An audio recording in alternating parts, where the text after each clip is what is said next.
Welcome back, SMITE fans, to the SMITE Pro League, moving into our third and final set of the day, and all of this brought to us and powered by our good friends over at Alienware. If you haven't already taken the opportunity to, go over to smitegame.com/Alienware. Use code AWSMITE09 to see the great gear that our players are playing on, not only here in the studio, but also in the comfort of their own home. And if you want a chance to own one of those, you can pick it up for yourself. You make sure to use that code, check out that website, and give a good old shout over to our good friends over at Alienware. Thank you so much for coming back in Season 9 of the SMITE Pro League. Alienware, check them out on Twitter and Instagram at Alienware and AlienwareArena.com. I'm J-Mac. I got Mifflin joining me over on the desk for our third and final set of the day. The Leviathans and the Valhalla Valkyries squaring off. Valkyries had a little bit of a tumble earlier on in the week up against the Solar Scarabs. That match went to a full 3-game set where the Scarabs came out on top. Leviathans had themselves a nice little match as well against the Jade Dragons. Also went 3. And this time it was a win for the Leviathans. So Leviathans a little hot as far as the week is going through. Valkyries want to try and reclaim that and try and end with a 1-1 record for the weekend. Yeah, I'm really excited for this set. Again, anytime that these teams are matched up top to bottom, it's just got massive implications on seeding going forward. Obviously, the Valkyries would love to get any win that they can. The Leviathans need this. They consider this a must-win. Anytime the top has to face the bottom, it is always a must-win situation if you want to have the best possible odds at the SMITE World Championship. So better believe the Atlantis Leviathans are going to come out swinging. It's whether or not the Valhalla Valkyries have got what it takes.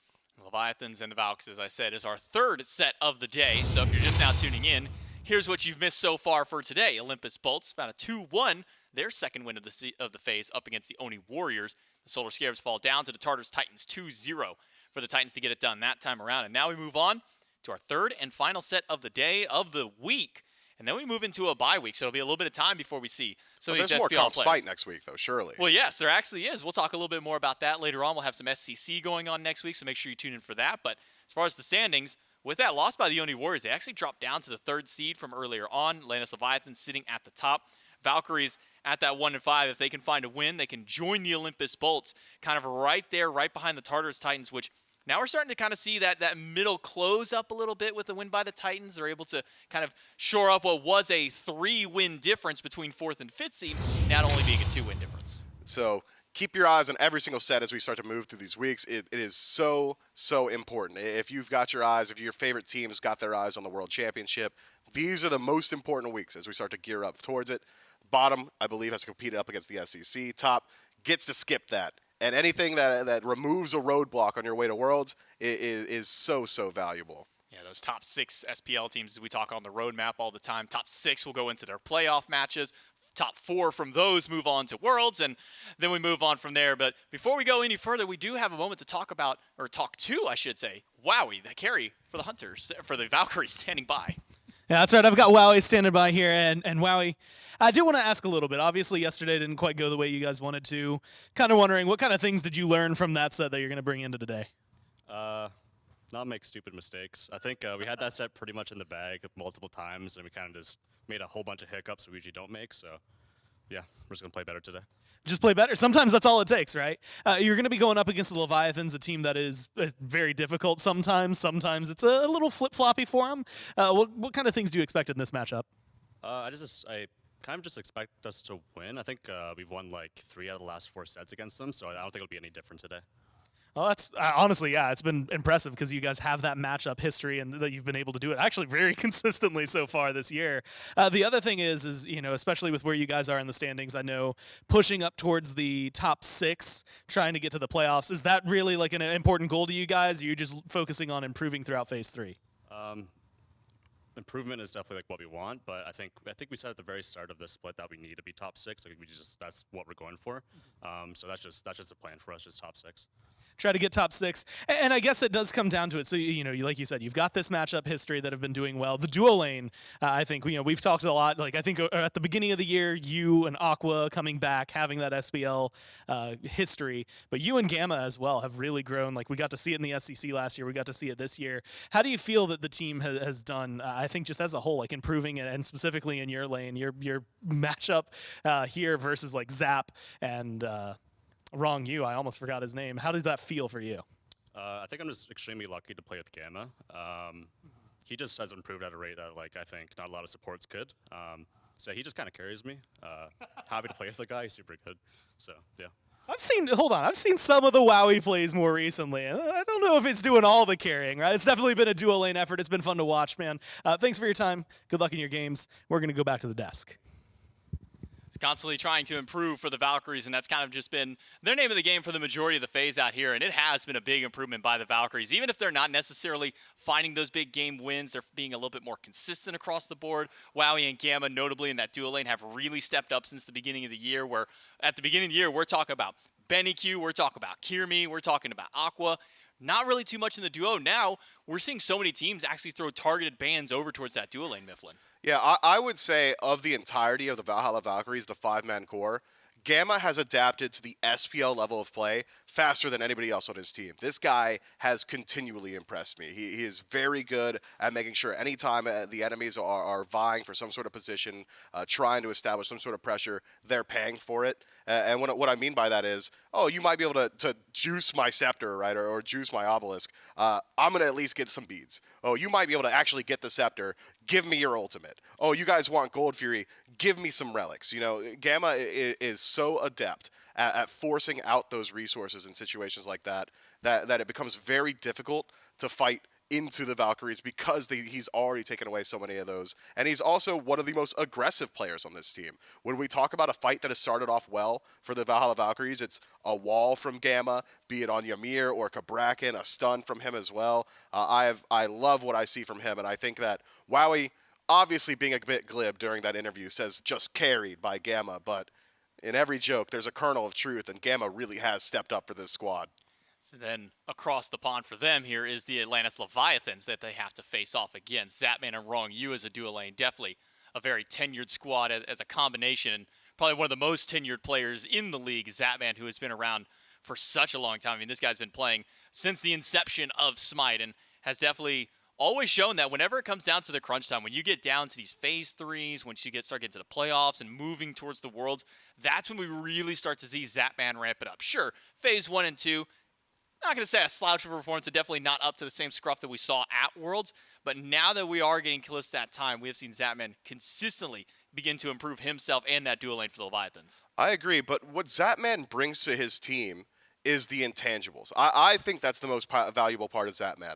There have been players in the past, there are no longer these types of players in the world. We don't have them, it's a bygone, extinct era, but there have been players in the SPL in the past that couldn't play the game. They were bad at SMITE, but they were incredibly intelligent insofar as strategy, drafting, finding talent, and creating teams. And Zapman has, I suppose, shades of that in his style. Zapman, very capable of dominating lane.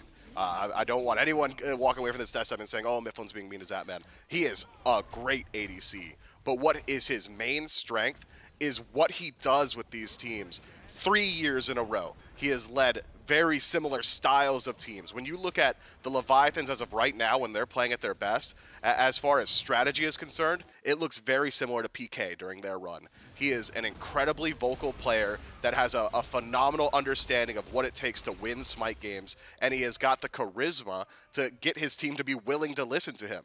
That's super hard to do. And legitimately, another one of his greatest strengths, he's a positive force for his team. When Zapman comes in the studio, even when I could see the other Leviathans having a bit of a bad day, he's cutting up, he's smiling, he's creating energy, and that is invaluable in such a high-stakes competitive environment, like playing any sport at the highest level. I mean, you even take back and dial it kind of to that Jade Dragon set that we just had where Zapman makes the one play that almost it costs the game for his team. He comes out of that game, sure, his team won. He comes out of that game going, oh, yeah, I just had a little misclick. I just had a misplay on that little part, but everything's good to go. So high spirits for the Leviathans. We jump into picks and bans for game number 1 between the Leviathans and the Valhalla Valkyries. Again, Leviathans at the top of the roster right now, sitting at that number 1 seed.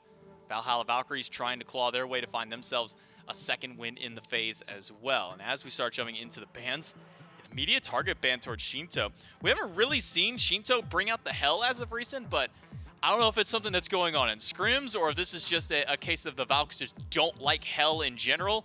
This is the multiple times we've seen this banned away from him. Yeah, I haven't been particularly in love with the performances that we've seen from the god Hell very recently, but if anyone's going to play it really well, it's Shinto, so you might as well take it away. It's an incredibly frustrating playstyle to have to deal with. Maybe that's why the Valkyries aren't really willing to play against it. Hell changes the pace of the match. She changes how Fire Giant dances look. She changes how Gold Fury dances look, because it becomes less so, hey, we're looking for our opening, we found our pick, and now we can go for the objective. It's, hey, we did 10% of your HP, we backed up, we healed up. We did another 10% of your HP, we backed up, we healed up. Oh, now you're starting the fight at 80%. You probably don't want to initiate on me anymore. And it's that slow, burn down, drag out mud battle that Hell can really force. And even if you do find an opportunity against whichever team composition's running a Hell, she might just cleanse it out. Oh, you had a 5-man Pal-Lao? So unfortunate for you, man. I pressed 2 on my team, so you didn't get even our beads or even an ultimate. So I think it's more so that frustration factor that the Valkyries are trying to avoid by banning this one out. Along with the Hell, Cthulhu, and Ymir banned by the Valks, Leviathans take Yamoja, AMC, and Daji away from the Valhalla Valkyries. Now, typically, what the Valks do in this case is they grab one of Gamma's picks early on. Kabrakan's still available if they want to go for that. Atlas still up as well. Seems they'll allow the Leviathans to maybe decide which of those two that they want to go against. Instead, Cupid going over for Wowie as the first pick. No surprise, he's been doing this since before Cupid was even dominant in the meta. The Whoopid has been a staple for as long as Wowie has been in the league. Very, very capable of playing this pick, and has some of that similar frustration factor that I was talking about around Hell, and that the sustain matchup really does change when you've got someone who can consistently do 300 or 400 burst healing in some of the late game fights. So Cupid very good there, but the main strength of Cupid right now is that 2v2 in lane. With all that neutral farm on the left side of the map around the duo lane, you want a god that is very capable of taking a fights level 2 through 5. Cupid is exactly that.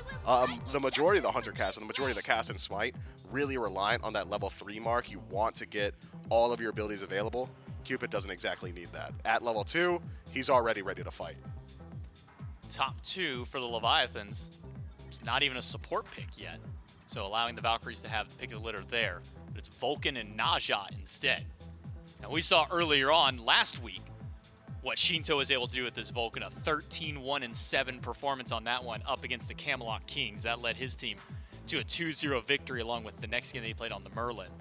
So getting Shinto back on a powerhouse pick, and it feels like, it kind of feels like this Vulcan was a real big flavor of like 2 weeks or so. And then all of a sudden he kind of started going away. We started seeing a lot of the Hunters pop back in. Seeing Vulcan come back out for Leviathans kind of gives him back to a shade of a couple weeks back. Yeah, I believe Shinto had actually taken to Twitter to talk about the mid lane meta and why we're seeing a little bit less mages. And he had essentially said, it feels really bad in a meta that emphasizes so much pushing minions and establishing pressure to play the majority of the mage cast, barring Vulcan and the Morgan. Those are the 2 picks that he stated that he likes because of their early game pressure. So seeing him go towards that pick makes perfect sense to me. It's one that he has expressed extreme comfort on, and it's one that synergizes very well with the Naja. With some of the most recent changes to Vulcan no longer being affected by that cripple, can still backfire regardless. In the meta that Cupid is very strong in as well, I think that Vulcan is likely to find a pretty decent home. Best of luck to actually land a Fields of Love on this guy. He's going to be able to avoid it pretty easily for the most part. Ratatosker and Terra now picked up by the Valkyries, so maybe a different look for Gamma over in that duo lane. So Terra Cupid as a combo. A lot of combo potential with that one. Easy stun from the walls that Terra throws, or that monolith root to set up for Cupid. Ratatosker into the jungle for Kirimi, something he's been playing fairly consistently as of recent. Then a Guan Yu, which at the start of the phase, Guan Yu is the hottest thing on the market. Everybody was picking and banning this god. But ever since then, Mifflin, he has really fallen out of favor for a lot of these players. Yeah, and I couldn't exactly tell you why, because he still has a lot of the strengths that he always had. The defense shred, massive burst heal, Fablast Hoop, instant procer, CC immune ultimate that's really good at running down the enemy.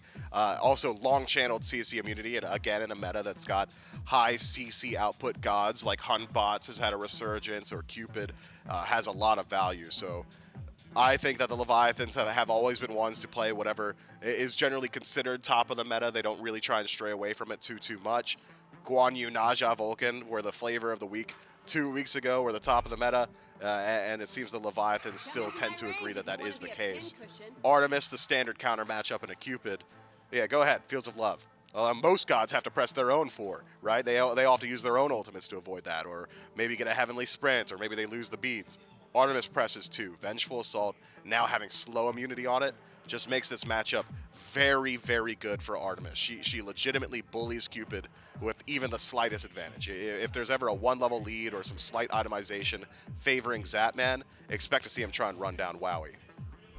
Along with that Artemis pick, if we look at the bans, it was Hades, the Morrigan. So there's that other mage that Shinto was talking about who would be good for the mid. And then Khepri and Kabrakan banned by the Valkyries. That leaves open Atlas, something that Gamma has gone to time and time again.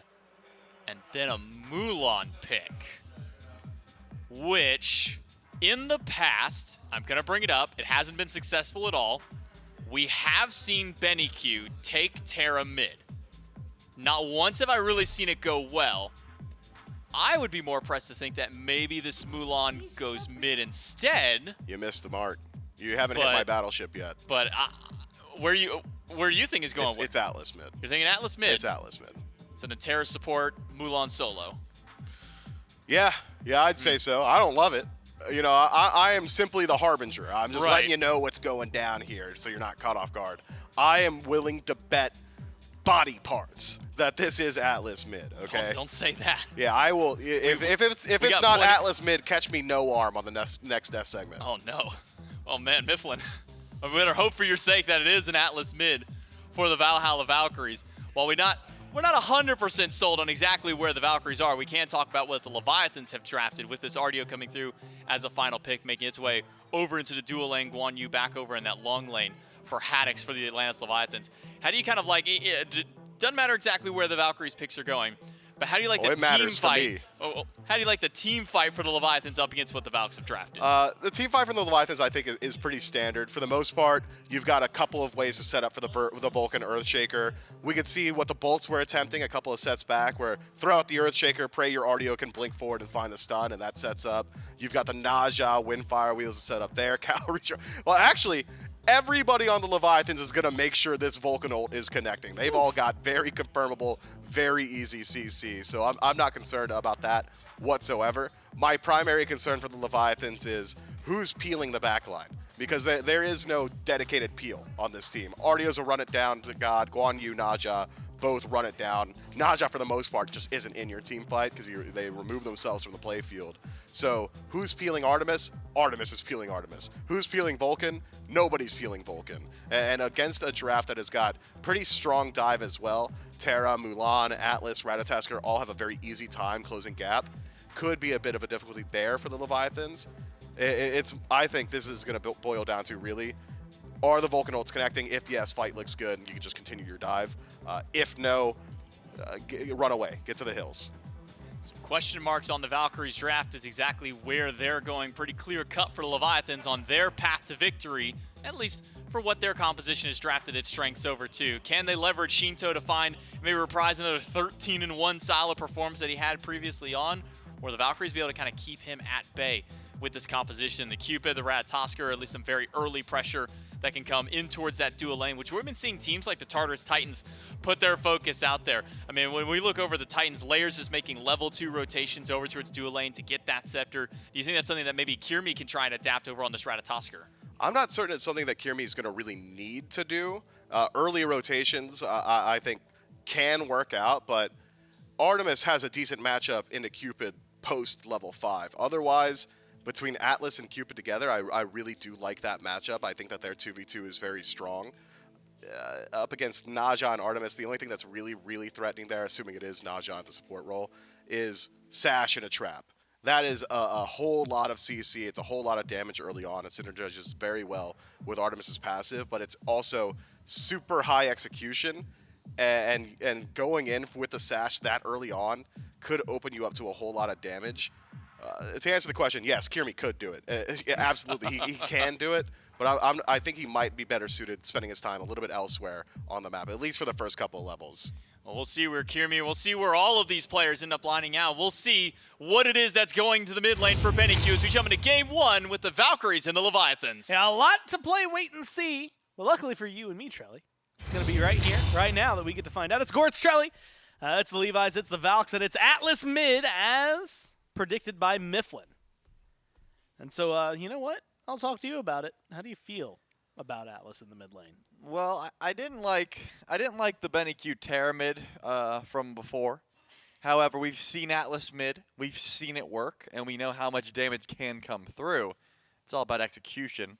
I imagine gonna get some early pressure, gonna get out cleared, out farmed by Shinto, but you know, we'll have to see how it works, I suppose. As long as you're able to get a header at the very least, build some damage and actually hit these abilities, I'm sure the value will be shown to us eventually. I don't know how else to say it. It's one of those situations where it's not ideal, but hey, then we'll see how it works. It feels interesting because Gamma, when you said build damage, the first thing I thought was Gamma's builds, because when he was playing Atlas, was trying to build him with damage.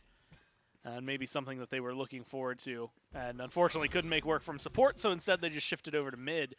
I remember talking to Hurrywind, not this week, but last week and the week prior, while he was casting with us, about the Atlas and a lot of it being, good range damage, like decent scaling-ish, that really, in mid lane, feels like it can go pretty well. So I'm going to keep my eyes on Benny Q, which is very easy to do. Atlas is a big boy, so it's going to make it very simple to keep him on the screen. Vulcan on the other side, Shinto's been rocking this pick for a while. You get that, plus as the disc had highlighted, everybody with the capability to set him up. Maybe some pressure over on right. No, but yeah, I think the mid lane matchup in general, just between this one, is going to be fun to watch. I mean, didn't Shinto get like one of the highest fantasy performances ever on Shinto like last week? And in now, a single week. Now we got on this pick. We got to see it again, and me and you don't have him because you traded him to Hindu for the bit. So that's like not ideal. Super funny bit, by the way. I'm loving it. I think I'm just hilarious. Hilarious bit. And the bit being that Hindu has all the Leviathans. What's going to be funny is when the phase ends and Hindu calls me an idiot for doing it. Even though the discussion between me and him was about how funny it would be. I remember him saying, like, hey, man, it'll be like a bit, give me Shinto. And in reality, he was like, this is my ace. Like, I'm taking all of your points. Thanksgiving week, we'll have, like, the phase will be over. We'll be hitting the, like, oh, hey, here was the last, like, fantasy scores for the phase. Maybe we're going to redraft for Worlds or whatever. And I can feel Hindu tweeting me a DM that says, man, you're so stupid for trading me Shinto. Yep. I'll be like, this was a whole operation was your idea, and you're my boss. Hindu does sort of just control everything, though. I mean, he writes the scripts. Every That's why he took him from me. Wait a minute. He knew what he was doing. Yeah, he was well aware. He wrote that KDA 6 months ago. Yep, and he knew they would be on top for the situation at the moment. Are going to be following just a little bit behind gold-wise by nature of the Valhalla Valkyries farm and by nature of Kirmi trying to show some presence over on the right side of the map. It looks like totem diffing as well. So all things showing up Valkyries for the time being, but I imagine not something the Leviathans are too concerned about. We're pre-3 minutes into the game. The gold lead's not going to be too much of a struggle. No. If it was a struggle this early in the game, then you're doing something dramatically wrong. Something's up. On whoever's behind. Maybe it's the pressure in duo lane right now that matters the most. You can see Naja, Panatom starting to make their way over here. Wrong you getting aggressive onto Gamma. Stun is good. Mana bar's low for him. Zap. No ults on anybody this side. There's the Sash, though. Now with a slow, maybe the chase down is enough. The ring toss gets him there, but Gamma with a dash gets out of there just in time. Purple buff invade, though, for the Leviathans. Going to be the goal. Wowie knows there's not too much that you can do about this, but have a little bit of presence. Purple buff stolen, and then a little bit of damage thrown towards Panatom. Yeah, just a couple of shots, but the purple buff being down going to be the big deal, as well as grabbing Gamma's beads in the process. So we'll have to see if that translates to anything as this game continues, but I was wondering about the builds because, of course, Book of Thoth has been on the rise with the changes, adding flat pen to it. But Benny Q just going for the Warlock Sash. Wanted to be a little bit tankier. The Conduit Gem probably just smart. You need a little bit of extra clear, a little help with the clear, I should say, in the early, especially up against Shinto on Vulcan. Going to be out clearing you until you get like a full item online. Actually, Vulcan is just going to always out clear, but still. You want a little bit of help to that Conduit Gem. Going to be taking and helping out. Kirmi, however, though, didn't go for an extra item.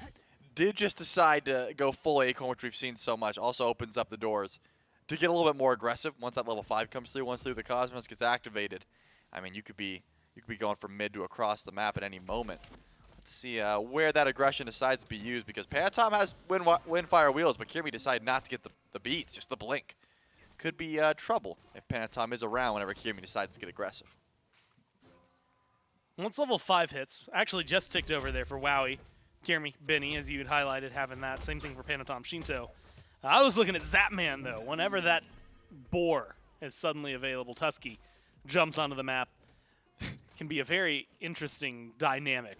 If you take that completely out of context, you said Zapman, that boar, you know, like he's just so boring. Gosh. Look, Zapman has very entertaining streams, Of course.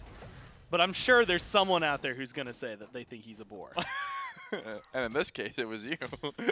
But I was thinking, he's a bore like B-O-A-R. He's got Tusk. I don't know if you've seen him. No, he does. Like IRL. He does have Tusky. Not Tusky. The actual Zapman has real tusks. He himself is a boar. Oh. The animal. Oh, I see. So now you're... He's like a Animorph. Okay. I've read those, or at least I did. Yeah, at one I point. played with the covers on this. Yeah, I flip the page every once in a while just to see what the animals would turn into. This game, however, has turned into nothing thus far. Pretty relatively even. 5-6 minutes in, and nothing but a little bit of poke here and there. No ultimates being used as you would expect. Shinto getting a bit ahead on the Vulcan. I expected that, and I expect that to trend upwards just because of how fast Vulcan does farm the map, especially up against an Atlas mid. And Aquarius forced out, a little bit scared of the gank potential from Panatom. Did use the ultimate in the process, and Haddix also used the Cavalry, used the horse to try and force that one out. I do want to know, in your opinion, especially because, like you said, the gold, actually the farm still being a little stronger on the side of the Valkyries.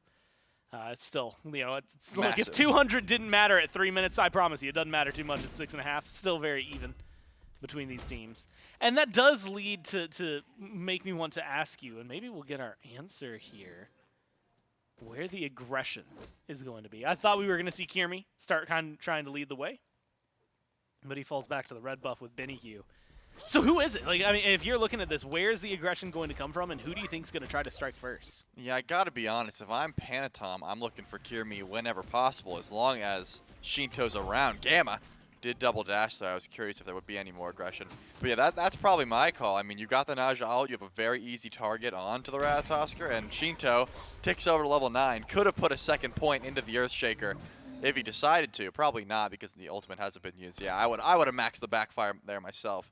So not going to have too much damage just yet. Once level 10 comes around, though, surely second point goes in just in case there's going to be some kill participation. NEQ, though, did put the second point into Gamma Ray Burst, so he's going to be trying to pump some extra damage numbers with that ultimate at the very least. Going to have some extra peel through the form of damage as he's trying to clear through these waves. But that's where I would look to. Of course, if I'm Leviathans. If I'm Kirmi, duo lane. I mean, Zapman on the Artemis has to run a fair bit to get away. Even without beads, I think Kirmi probably can close gap there. And WoW, he could also force out that ultimate before I even show up. So that would be the idea. But 8 minutes in, hasn't seen it yet. Yeah, always curious about Ratatoskers in the early game. What they're going to try to do. Or if it's going to be like this. I mean, I guess it makes sense the squirrel stays in the jungle. They're not really jungle animals. I guess in the forest would be a better way to describe that one. Yeah. And that's what I'll stick with for this one. He's going to be hanging out wherever there's nice, clean trees. Group up from both the Valks and the Leviathans over on left near the Fury. There's going to be Tusky coming out. Immediate ult from Shinto. But Gamma with a beautiful dash gets out of range, and that damage isn't going to be there. Tusky still hanging around, stuns Kirmi on the re-engage from the Valkyries. So, a couple of ults used on the side of the Levi's, and nothing that ends up getting picked up in terms of kills. Yeah, just an attempt and a gank. At the very least, you're going to be able to grab some relics in the process. Shinto losing beads there, I think pretty massive. If, of course, the Valhalla Valkyries decide to get aggressive in the mid lane around where that Vulcan is. But it actually looks like a little bit of a brawl. Finally, taking up some kills. See if there's any follow-up for this one. Doesn't look like it. Yeah, a little bit of damage. Kirmi's low. There's the backfire, though. Once Shinto comes over, suddenly that health bar goes from, oh, he'll make it up into the ult to, oh, no, he's dead. And well played by the Leviathans. First blood, and all it took was a little bit of over-aggression from the Valkyries in the jungle. Yeah, that's gonna be a pretty clean one. I was waiting for Panatom to connect that ultimate onto Kirimi. Finally did find it. And that does net the first blood, as you said. Still, though, the gold not gonna be that big of a difference. Hasn't changed much as we've seen, but Aquarius been getting a little bit of pressure over in that solo lane, actually. With the Soul Eater start, something that we haven't been seeing. You know, it sort of fell out of favor a bit, but just take a look at the damage numbers from Mulan, as well as just, you know, pushing Haddix under the wave. Yeah, oh my god. Constantly being able to last hit these minions and having a level lead. Gotta say, Aquarius looking pretty clean at the moment, but I think Mulan should be winning lane up against the Guan Yu, especially this early on with the build like that with the Soul Eater. You're going to be doing a lot of damage, as well as if you can hit the grapple on the Tulu Assault, you're definitely going to be canceling out pretty much all of Haddix's wave clear.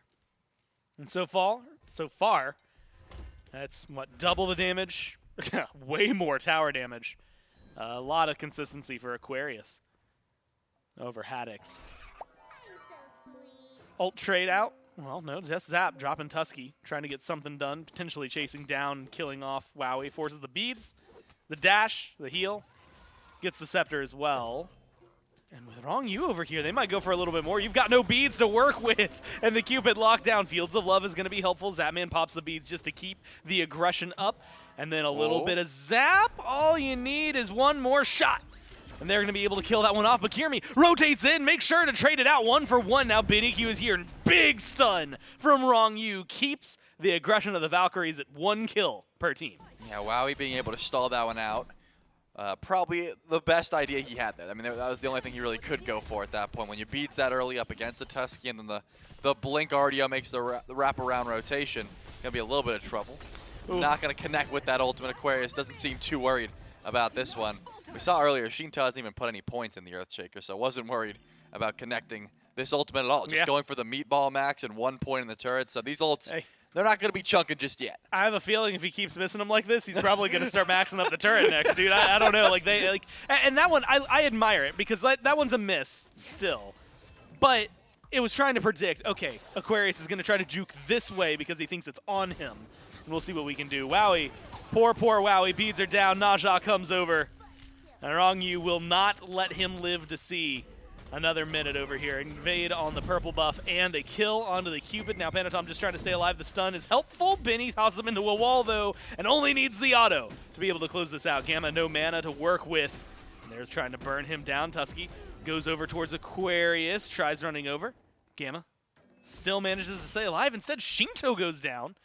And it's a fight gone wrong for the Leviathans. Now Wrong You in danger. Good knock-up, good control. Aquarius holds him in place, gets the double kill. Now Zap just trying to run away. The route is going to be good. But can you separate yourself from the team far enough? Mulan closes up.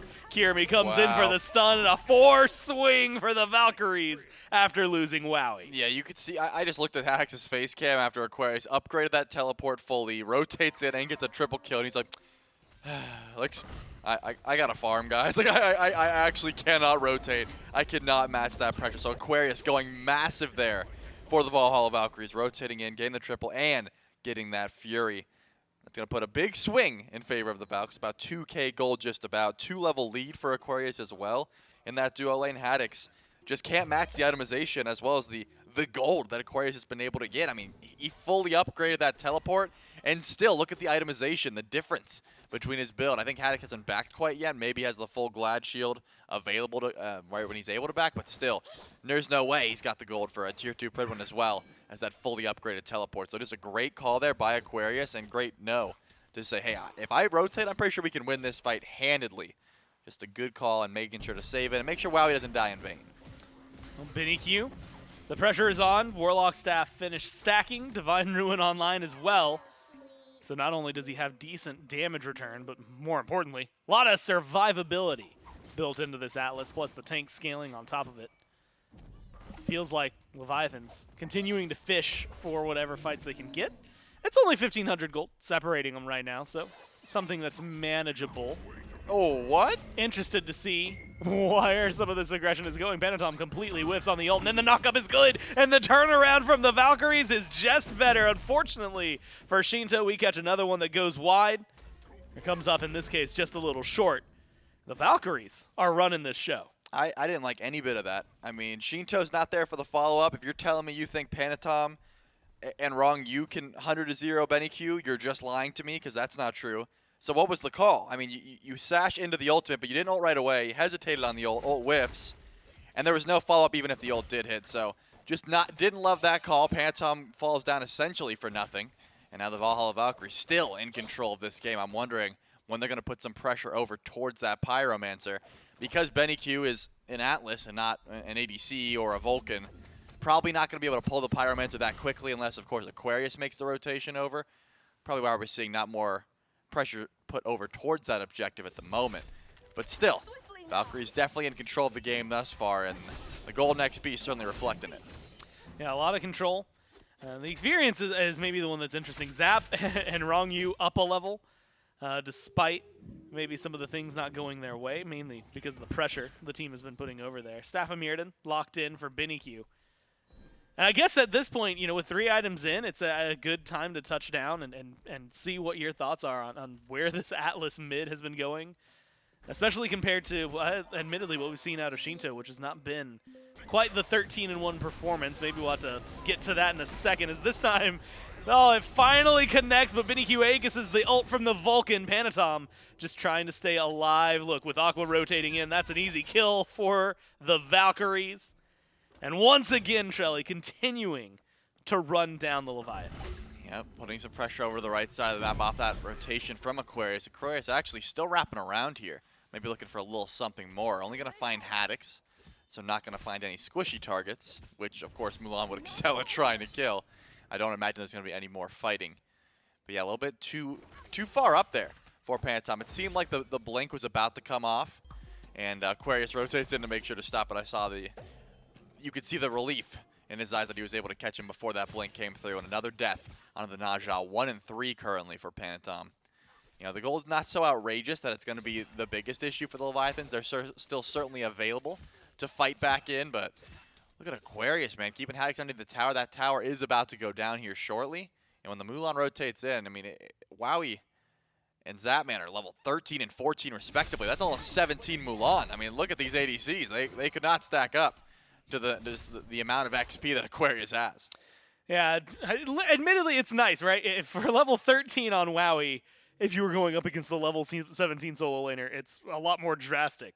Luckily, that guy's on your side. Yeah. You have a little backup in the form of Aquarius here. Just have to deal with a level 15 instead, in Haddix and in Zapman, and playing catch-up as those things go. I'm also just keeping my eyes. Panatom, I want to say an uncharacteristic game. I mean, very aggressive from the Leviathans in mid, and not a lot of connections on them. And it's not just, you know, like Vulcan ult, I think there's a very wide margin of success for that one, right? Like, I think that if you are hitting somebody with 1 out of every 5, honestly, you're probably doing something pretty well, because those are not easy to connect.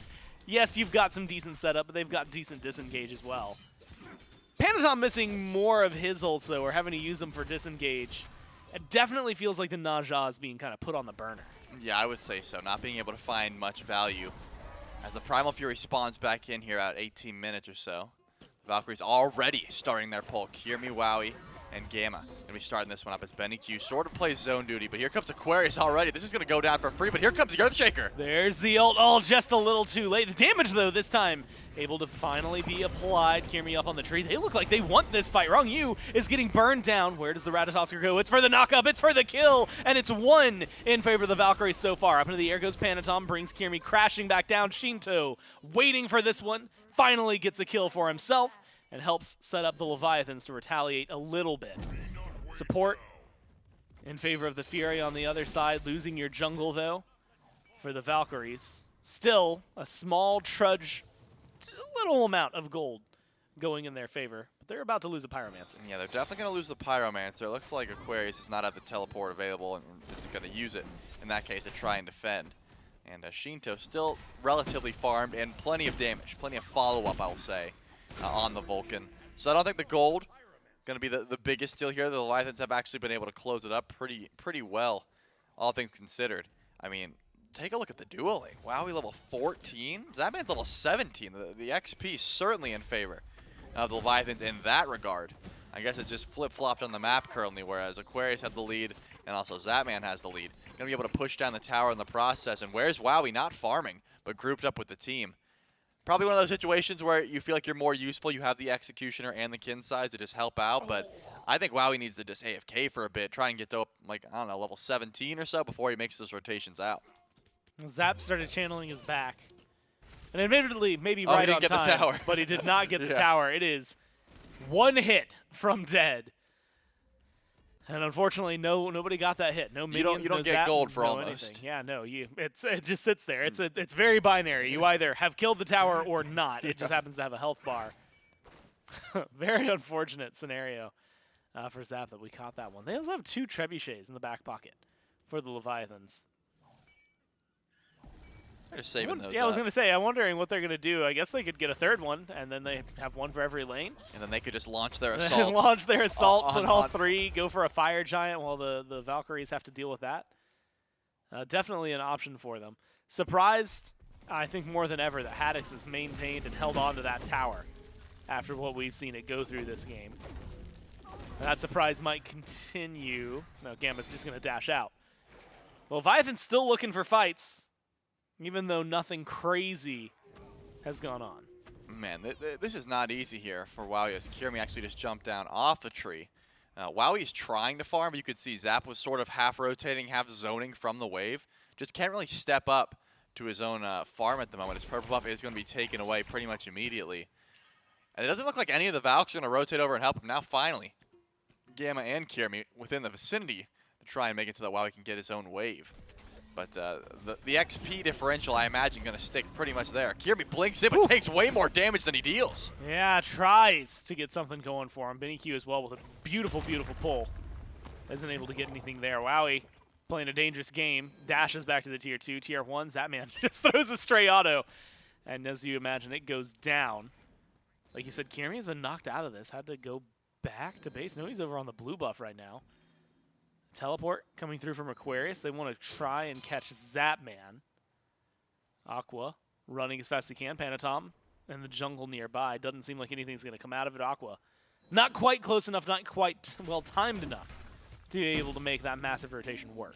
Yeah, that would have been a great call. Because again, I think 1 kill on a Zapman gives Wowie like 4 free waves as well as a tier 1 tower, possibly the purple buff. That would have been the catch-up that the Valks needed over on that side of the map. Notably, though, Aquarius is worth a lot of gold. So letting your 4-0 Mulan try and run down the enemy ADC, probably not the best idea because a death there would have been huge. Now we're seeing a little bit of a grouping over on the right side of the map. Doesn't look like Zap is going over. Actually going to send the Trebuchet down left and then group up at the Fire Giant. Judging by his build, I mean, that's a lot of crit. That's what Zapman has. I mean, that's Shadow Steel, Wind Demon into Deathbringer. That looks like a build that could really burn through a Fire Giant off the back of a Vulcan ult.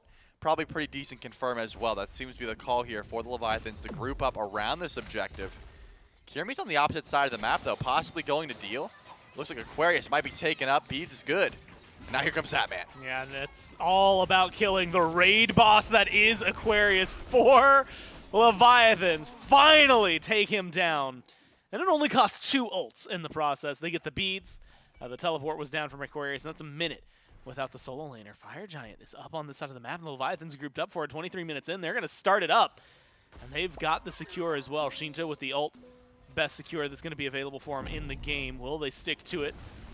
Right now, they're looking for the fight. They drop the Fire Giant. Kirmi goes in. Massive knockup. Massive damage from the Valkyries. Takes out 2 of the Leviathans in the blink of an eye. Kirmi pays for it with his life. Gamma barely gets out of here. Wrong You, though, is in a bad spot, surrounded. Taken down. 3 pick up for 2 on the other side.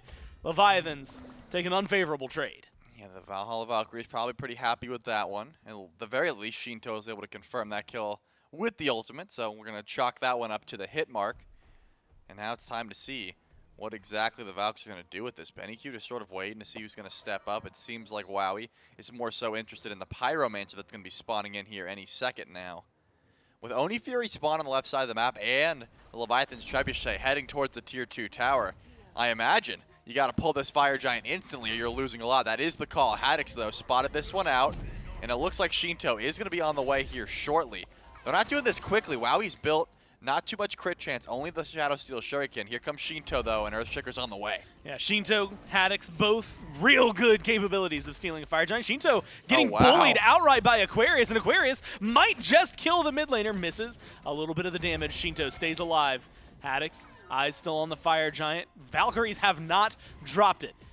Shinto, low health coming back in. Haddix walks forward. Valkyries secure this one. Can they get a fight afterward? There's going to be a lot of damage thrown onto Aquarius. The last hit found by Rongyu. And so it's 1 for the Fire Giant. Let's make it 2 as they kill off Beniq. 3 with Kiermi. And now the Pyromancer, maybe a consolation prize, but a big sweep for the Leviathans. Yeah, Panatom still trying to chase down Wowie. Wasn't able to find him. Gamma was able to back behind that corner. Trebuchet over and left. Should be able to grab that tier 2 tower here shortly. So you got Fire Giant on your duo lane, but you lose a lot in the process. So far, 1 tier 2 tower. Add a tier 1 to that, and it looks like they're going for more. Going to group up in the mid lane. 30 seconds without the entirety of the Valhalla Valkyries, the last 3, to be able to help out. It looks like tier 2 tower, then back up for Oni Fury. Seems to be the call here from the Leviathans. A very clean fight. Played by, honestly, just the Leviathans. The Valks wanted to get that and get out. Unfortunately, not going to be the case. And I will say, Aquarius was real close to soloing Shinto before that fight started. If that grapple connects and he avoids the knockup, the Pridwin shield probably alone was enough to confirm that kill. And I think that fight goes way differently. At the very least got the Aegis down and the beads, but wasn't able to find that kill. And because of it, now the Leviathans in the driver's seat of this game have Fire Giant only on Gamma and Wowie. And unless the Valhalla Valkyrie is going to group up and push with that, it looks like, again, 2 trebuchets for the Leviathans. They're just going to back up and spend their gold. What's funny is the one on right feels like it could get a lot of value. There's still 2 towers hanging out over there.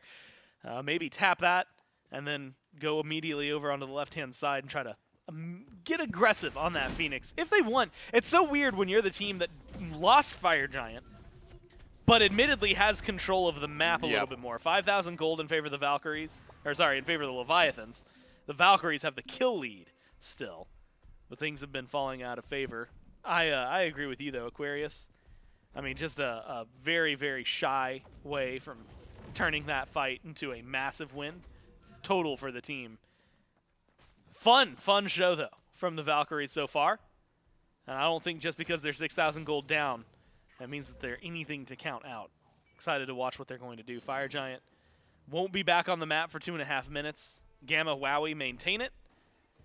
The Leviathans are looking for some more solid structures to take down, and at least the tier 1 on right. Yeah, they're going to group up with the Oni wave at the very least, grab that tower. Beniq's beads aren't up for about 24 seconds. You got to imagine the Panatom has that timer in his head, and that's probably why we're not seeing too much of a mounted defense here, just to step up to clear the wave at the very least. And now the Leviathans are going to group up and retreat as a unit. Fire Giant falls off in about a minute of only Gamma and Wowie, so it does look like we're just going to see a full-on stall here until that next Fire Giant comes through. Going to be extremely close to enhance when it does touch down, depending on how quickly the DPS is. But I like this play from the Leviathans. Group up in the jungle and just start fishing, see what you can catch. Purple buff is going to be the first to go. It doesn't seem like the Valks are very hungry. They're going to be staying back in their base for quite some time, at least as 5. You know, if you walk up and see 5 Leviathans in your jungle, you better have 5 Valkyries there. You're backing up immediately. Yeah, you're not going to have a good time if you get caught out by them. It is I would argue the most awkward period in Smite, where you can't really fight on either side. You don't have enough pressure or a big enough lead if you're the Leviathans without a Fire Giant to even look at those Phoenixes in a serious manner. And otherwise, it's just playing. At the time, it was 2 minutes, now a little over a minute until this Fire Giant comes back. And at that point, you're 30 seconds off of it essentially just being full-on enhanced. So you might as well maybe do the little dance for that, just that 30 seconds. You do a little dance for the enhanced? Do a little dance for the enhanced and see who gets the purple around their pants. There you go. There it is. That was good. I was trying to figure out how we could get it as well. But you were too quick on it, and I respect that. I was going to be something about ants otherwise, and I was like, I don't know if and then hit them with the force of a fire ant. Yeah, nah, it's not that good. If you got the buff, you could put them in a trance. Doesn't matter. It looks like the rest. I like that one better. Looks like the rest of the Leviathans are going to group up here. Gamma and Aquarius Trying to see if they can find anyone stepping up a little bit too far. You can see that there is a vision. There's some Leviathans wardage on this Fire Giant. They're going to be able to catch out anyone stepping up too far. As Kiri actually going to channel the back here.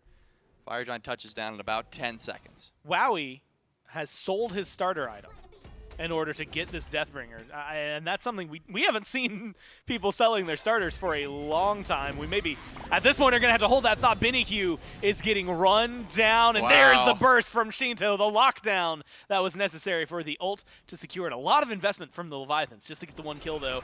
Aquarius alone gets a lot of damage out there onto Panatom with a little bit of help from the Fire Giant.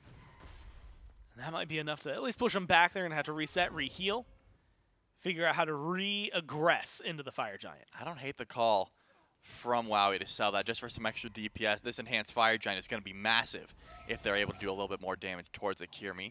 Also stepping up the enhanced Fire Giant under 40% at this point. It looks like just trying to go for a fight, but Zapman's not going to drop it.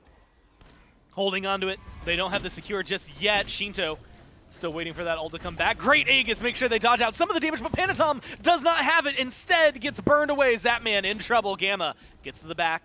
The Artemis low. Immediate re-aggression from the Leviathans, though. Getting aggressive. Ult from Shinto. Backfire is good, but it's not enough to save Zapman. Kirmi makes it to the back. They have to be able to peel for one of their carries here. Shinto just trying to stay alive, and the Juke Shoes are just good enough. He gets out of there and keeps on going, but so does Kirmi. They lose 2 in the process. Benny has respawned, is going to go back and defend that left side Phoenix. Fire Giant left standing. Yeah, it seems like every time the going gets tough and the Valhalla Valkyries seem like they're in a bad position, Kirmi shows up massive. Aquarius going in first definitely opens up that door. If Aquarius doesn't make that ult and force out the escapes and the relics of the Leviathans, Kirmi's not able to dive the backline like that and just do so much explosive damage. Now it looks like a full-on retreat as Zapman spawns back in 15 seconds. Can't really make an enhanced Fire Giant pull without your ADC. Wowie is able to upgrade that Venom Deathbringer, but is still essentially an item down in that slot. Because it's 31 minutes in. You got to pay attention to those relics. Remember, that fight started with BennyQ getting caught out, beadsing the ultimate, but had to use everything and still falls. So Panatom has a pretty good target. Pretty much anyone on the side of the Valkyries. None of their beads are up. So if Panatom can find that ult, followed up with Shinto, I would say pretty much everyone gets one shot at this point, this late in the game, assuming that the Leviathans are grouped up. Wowie actually a little bit too far up in that case, but now the enhanced Fire Giant can be pulled once again. Gamma's going to be the first one up. Gamma, the only one in the game waiting to hit level 20. At this point, I'm not sure it matters too much. Leviathans just walk forward and burn down the FG. Great secure from Shinto and no response from the Valkyries, at least not one that's going to be in time. Enhanced Fire Giant and now aggression from the Leviathans. They see the Pyromancer and they take it away from the Valkyries. Now Aquarius tries to get something done but dies for his trouble. BennyQ, Kirmi trying to get something for their team. Kirmi has to retreat. Ult going to be down. Leviathans get to group up. Enhanced Fire Giant, they're running towards mid. Panatom still does have Windfire Wheels available, but a lot of the beads are coming back up. Still a pretty decent target in Kirmi without beads or blink for quite some time, 25 seconds total. Enhanced Fire Giant, though, means that first Phoenix is going to be an afterthought. Left side Phoenix can go down just as quick. Unless the Valhalla Valkyries can put up some form of defense, BennyQ is all that's left, and he's going to get blinked in. Beats immediately. I mean, trying to stay alive. There's the Windfire Wheels, and it's right before the beads come up. Kirmi put into the ground and ult. And again, just shy for Shinto. But does it matter? The damage is still there. 14 seconds left on Aqua, but with an EFG on all 5 in the Titan room, the Leviathans turn this one around, and they're going to take game number 1, maybe play with their food just a little bit right before they close it out. Yeah, a ton of damage coming through from Shinto. Beautiful ult in from Aquarius. I imagine they're going to kill Aquarius one more time before this one ends. That's a triple kill for Shinto. That's a confirmed deicide. And yeah, just a great fight. I don't think we expected it, and the Valkyries certainly didn't expect how quick that enhanced Fire Giant was going to go down. Because of the way that these dances were going at first, it was sort of a delayed dance, right? Where it's just, okay, we're going to pull, see what happens. This time Zap said, let's just go for it. And the Valkyries were like, okay, they have it kind of look. It's dead. Like we tried. Let's just retreat at this point. Unfortunately, the fight was a little bit too split at that point, and they weren't able to run away. Yeah, and I mean, we get to see it. Look, I think good looks from the Leviathans, or from the Valkyries early on, Leviathans later on, right? As the game starts to transition, you get a little bit more. Unfortunately, it became a game of kill Aqua, win fight for the Leviathans. If the Aquarius was taken out of there, suddenly it was a good look for the Leviathans the rest of the engagement. That Mulan opened up so much, but we had talked about it. It got less egregious at the end because level 20s happened. But like 3 levels over in the duo lane for Wowie, a lot of pressure I think that the Leviathans were able to pick up. And unfortunately for the Valkyries, that means it's a loss here in game number 1. 1-0 for the Leviathans. We'll see if they close out in 2 or if the Valkyries will push us a little further right after this.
Game number 1 of our third set of the day goes over to the Atlantis Leviathans, who were able to claw their way back from the depths of the early game and find themselves a nice late game.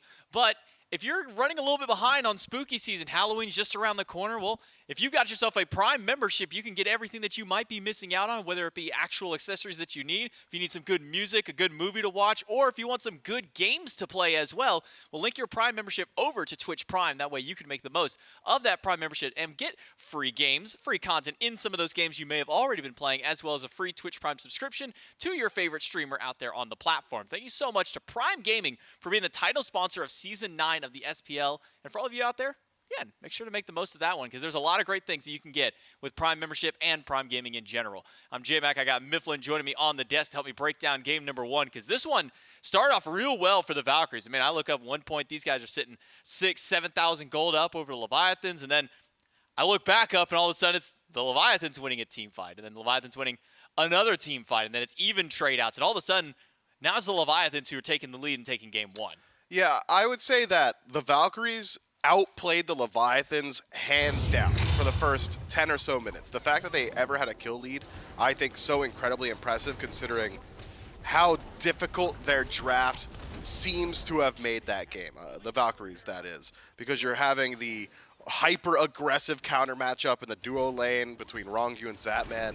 Should have a pretty easy time there.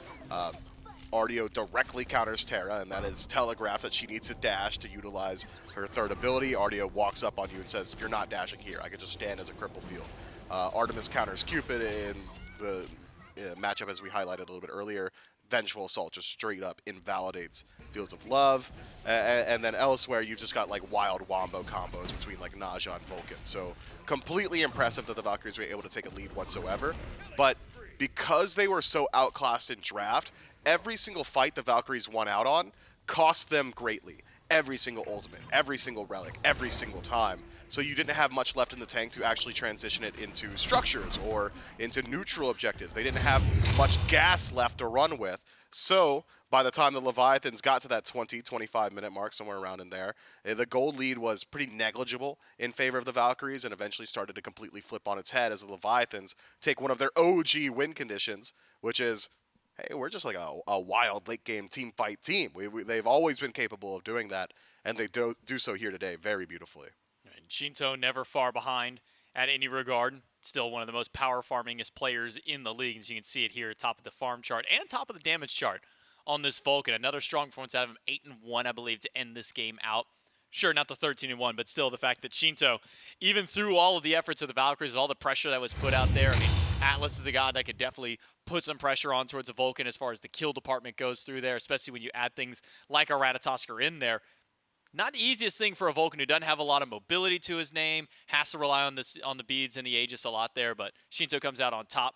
Adds a lot of kills, adds a lot of damage out there. And now we're looking at a game 2 for the Valkyries. And maybe what are some of the things you'd like to see kind of changed up in this draft for the Valks to maybe make this transition to the late game a little bit easier for themselves? I would be a little bit more wary of counter matchups. Just really considerate of the fact that, hey, if I do have a Terra locked in, maybe we should get rid of things like the Ardio. Or, hey, if I'm going for the Cupid, maybe I try and address that Artemis a little bit earlier on. Things along those lines. I'd also like to see the Valkyries pick up something that is a little bit more consistent around objectives. Just that seems to be the weakness of this team. The Valkyries are a squad that have always been capable of finding opportunities early game. They're always been capable of getting these kills, of getting team fights early on, 3v3s, 2v2s, to really go their way. It's the stuff after the stuff, to pull one from one of our progenitors, that they've generally struggled with. And you can simplify that through P's and B's. We've seen it in the past with picks like ESET. Hey, we're not the best objective-based team, but we've got the best objective-based ability in the game, so it kind of shores up some of those weaknesses. There are opportunities to do that. But the Valks have certainly found a style that has fit for them. If they want to continually try and hone in on that blade as we get closer and closer to Worlds, that makes sense to me. But you could also adjust your blade to fit more so in line with the current mold. And I've been spewing it nonstop. I sound like a Thor propagandist. Every time I see a rat, I just almost wish it was a Thor. Well, as far as the first bans are concerned, doesn't seem like anything has changed from game number 1. Hell, Cthulhu, Ymir once more, Dodgy, AMC, and Yamoja for Leviathans. That's going to open up another Cupid first pick for the Valkyries. The answer last time was Artemis in the 4th slot by Leviathans. Wonder if maybe they go for that a little bit earlier, or if not, maybe it could be something that the Valkyries could ban out if that Hunter isn't picked by the second wave. Yeah, I tend to agree. It could be an opportunity here. I would imagine Naja Vulcan is just really heavily on their mind, though. It worked out very, very well previously. Or go to the other mage that Shinto tweeted out for himself. My man's, he's like Babe Ruth calling his own shots. Morrigan and Vulcan are the ones that he likes. Morrigan and Vulcan are the ones that he's going to play. So Terra as well. Wasn't expecting that. Take it away from the Valk, sure, but Gamma's still got plenty of gods that he's very comfortable on and available. Maybe it's the fact that Terra is very, very strong around gods that can proc Earthen Fury consistently. How Dark Omen operates from Morgan, that's very good. Having a double Terra transformation can really make some of these team fights difficult as well. But just not one that I was expecting to see. Maybe it could also be an answer to the fact of how much that Gamma has been playing this Atlas, or could be a decent counter matchup into that one, but no Atlas for now. Cabrakan picked up for the Valhalla Valkyries. Now, last time I will say it was an Atlas mid that came from the Valk, so it wasn't Gamma who played it, but this is certainly a Gamma pick. This is one of his favorite ones to go to as of this year. Maybe a little less in this phase since we haven't seen more of the Atlas, but still right within his wheelhouse. And with a Poseidon now locked in for Benny Q, one of his favorite picks as of recent. It is, and generally when Benny Q goes towards mages early on, it's either the Poseidon or the Merlin. Of the two, I do tend to lean a little bit more towards Poseidon. Much better at establishing pressure than Merlin is, and you really want to be able to fight over the contestable farm throughout the early portions of the match. Has great objective shred, one of the best objective shred mages in the game. It seems to be a commonality between both Poseidon and Merlin from Benny Q's god pool, but confirmation certainly favored from Poseidon of those two. Cripple strong into the Terra. You've got okay matchup into the Morrigan. She's very, very telegraphed, has to get point blank to apply the dark aspects. Poseidon's Tidal Surge, a great way to appeal for yourself in some of those situations. And even into the Pele, I don't think you feel too bad as a Poseidon. So curious to see that was the selection for the Leviathans jungler in this matchup. It's a very aggressive draft already from the Valkyries. Cupid, Cabrakan, and Poseidon all very, very good throughout the early portions of the match. Whereas the Leviathans, Terra takes a couple of levels, the Morgan takes a whole lot of levels and itemization. Could be the Valks look to really speed blitz them here. Well, one thing you were calling for the Valks, if they were to go back to the Terra, was to ban the Ardio, and the Leviathans will do just so. With them having Terra, Ardio taken away, Hades, the ants on the opposite side for the Valkyries. Now that Artemis is still available. Again, that was picked up 4th after this second round of bans by the Leviathans to try and counteract against the Cupid. But now you're going against Cupid Cabrakan. Cabrakan with that first ability seems like it'd be a good matchup to try and kind of fight back against the Artemis. Do you think that this might be a game where Zapman doesn't go back to that god? Artemis does have struggles against walls, of course, but suppose it's not a bait if the Valks just choose not to take it. I was going to say that you likely would still go towards Artemis, so a strong ban from the Valkyries. It is just such a capable 1v1 matchup, and it removes one of the strongest portions of Cupid's kit. Consider Charybdis Artemis light in this matchup. She doesn't exactly bully, but she's not going to be bullied either. The Charybdis is just not susceptible to Cupid Ultimate whatsoever. Has ways to straight up immune the second tick of Heart Bomb. I like this pick a lot, and it's one that fits Zapman's style. He's the first one to bring out the Charybdis. Loves to be that attention grabber for his team, and Charybdis does it without dying. Speaking of a god that's been getting kind of mixed attention as of recent, Thor being hovered by the Valkyries. Now, you were calling for this last time when the Ratatosker was locked in. We might just see that. I love Thor here. Well, okay, we might actually see both of them instead, as they're currently both being hovered by the Valkyries. That would throw one over into solo. Okay, Psych on the Thor. It's not going to be there, at least for now. Bellona for Aquarius. Now, will the Rat be locked in for Kirmi? It will. Unlockers. So, no Thor for you this time either, Mifflin. It's going to be Ratatosker Bellona instead. Man, I would have really liked to see the Thor. Pele, very telegraphed initiation with the Volcanic Lightning. You can at least separate her. She needs to get point blank to get the full value of that ultimate. Terra, you could separate her from her Monolith.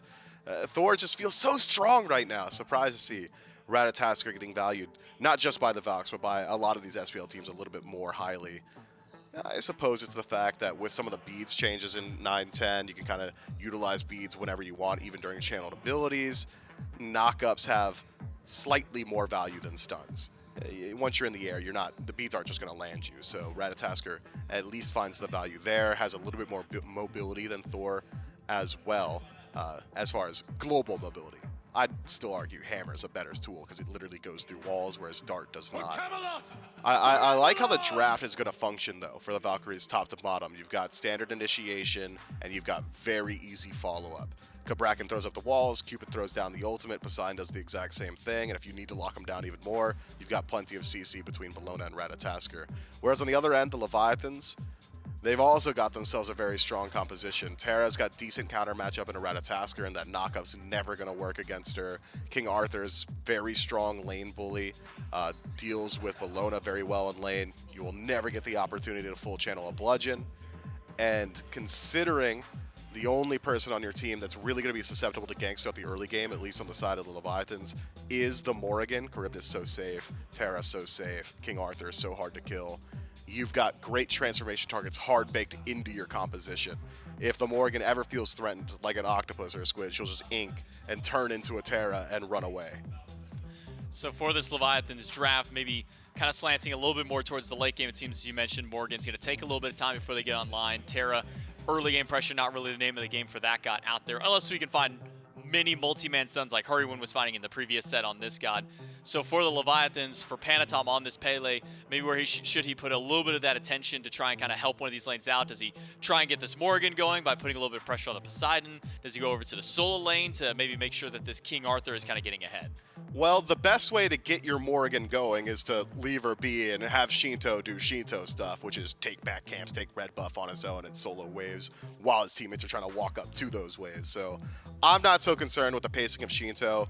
Instead, the Terra can either try and leverage aggression, try and play around the Pele if the Atlantis Leviathans want to be the progenitors of these fights, or otherwise, maybe you hang around slightly in mid. I mean, you're not going to shift up the standard meta play style of the mid 3v3 too much, but the Leviathans have shown a propensity in the past to allow Shinto to kind of do whatever he wants on the map and allow him to get the majority of the farm. On a god like the Morrigan, that fits that style very well. It always feels like Shinto is sometimes starving farm away from the rest of his players, the rest of his teammates, especially Panatom, who typically falls behind to make sure that Shinto can get up there. It was a strong early game out of the Valkyries in game number 1, able to get off to a decently early lead, find that pressure. Problem with them was he finding that transition into the late game. We'll see if the Valkyries can find that transition this time in game number 2 as we jump back into the action one more time with Gormizer and Trelly. Now we'll see what the Valkyries have to offer for us here in game number 2. They need this win here if they're going to push us to a third one and keep this set going. It's Gore, it's Trelly. And of course, it is the Valkyries and the Leviathans taking each other on one more time. Benny Q back on the Poseidon, Trelly, and that's the one that catches my eyes maybe the most. Just because I always think it's interesting, but as the desk was talking about Shinto on the Morrigan, you just want him to do Shinto things. Get away with ridiculous amounts of farm, join the fights, and just be super far ahead. Yeah, no doubt. I think the mid lane conversation is certainly one to be. Is that a band? No doubt. Oh, okay. I didn't know that. You didn't know that? That's that was Gwen Stefani. Oh, all right. Before she was solo. Well, you learn something new every day. Learn something new every day. But I want to learn exactly how Benny Q decides to survive up against the double Pele that you assume has to happen. Is going to be heading his way in that mid lane. Just because, Pele has so much good gap close, and then you throw a second one. If you're using Relic and Kraken on one, you're probably not able to use Relic and Kraken on the other. Possible invade that we've seen time and time again. Gamma, not going to be able. Actually was able to hog that one, my bad. Gamma's able to confirm that one for Wowie. A little bit unfortunate. The issue with a situation like that is that Wowie doesn't get credit for it. You're going to be hitting level 2 a little bit later. That's not the situation you want to see. As long as Zapman on the Charybdis doesn't get too aggressive, show me the worst idea. It's the glorious, I think, nature of what a Terra really being in the game, which is for Wrong You and for the Leviathans, you can clear a lot easier than most of the other Guardians. Cabrakan as well, if he had decided to get aggressive. Maybe could have just done some tradesies, but I'm much more, I think, happy with the Leviathans having that opportunity because that's exactly what they want out of that kind of play. get the hog. Granted, I mean, and we were having this conversation earlier. If Gamma doesn't use it there, we've been seeing them sold more than we've been seeing them used. And so maybe it's worthwhile, except for, as you highlighted, the experience difference. You can already see Zapman level 2. Maybe looking for some pressure. Kirmi rotates over on Durong. You immediately dash forward from the Cupid. They're going to try to get this fight. Charybdis, Zap recognizes the scenario, just gets out of there. It's going to be first blood for Wowie. And the Valkyries, with a great gank, get pressure and duo. Yeah, Zap was not even attempting to try and help. The second he saw that Kirmi was there, he was like, all right, good luck.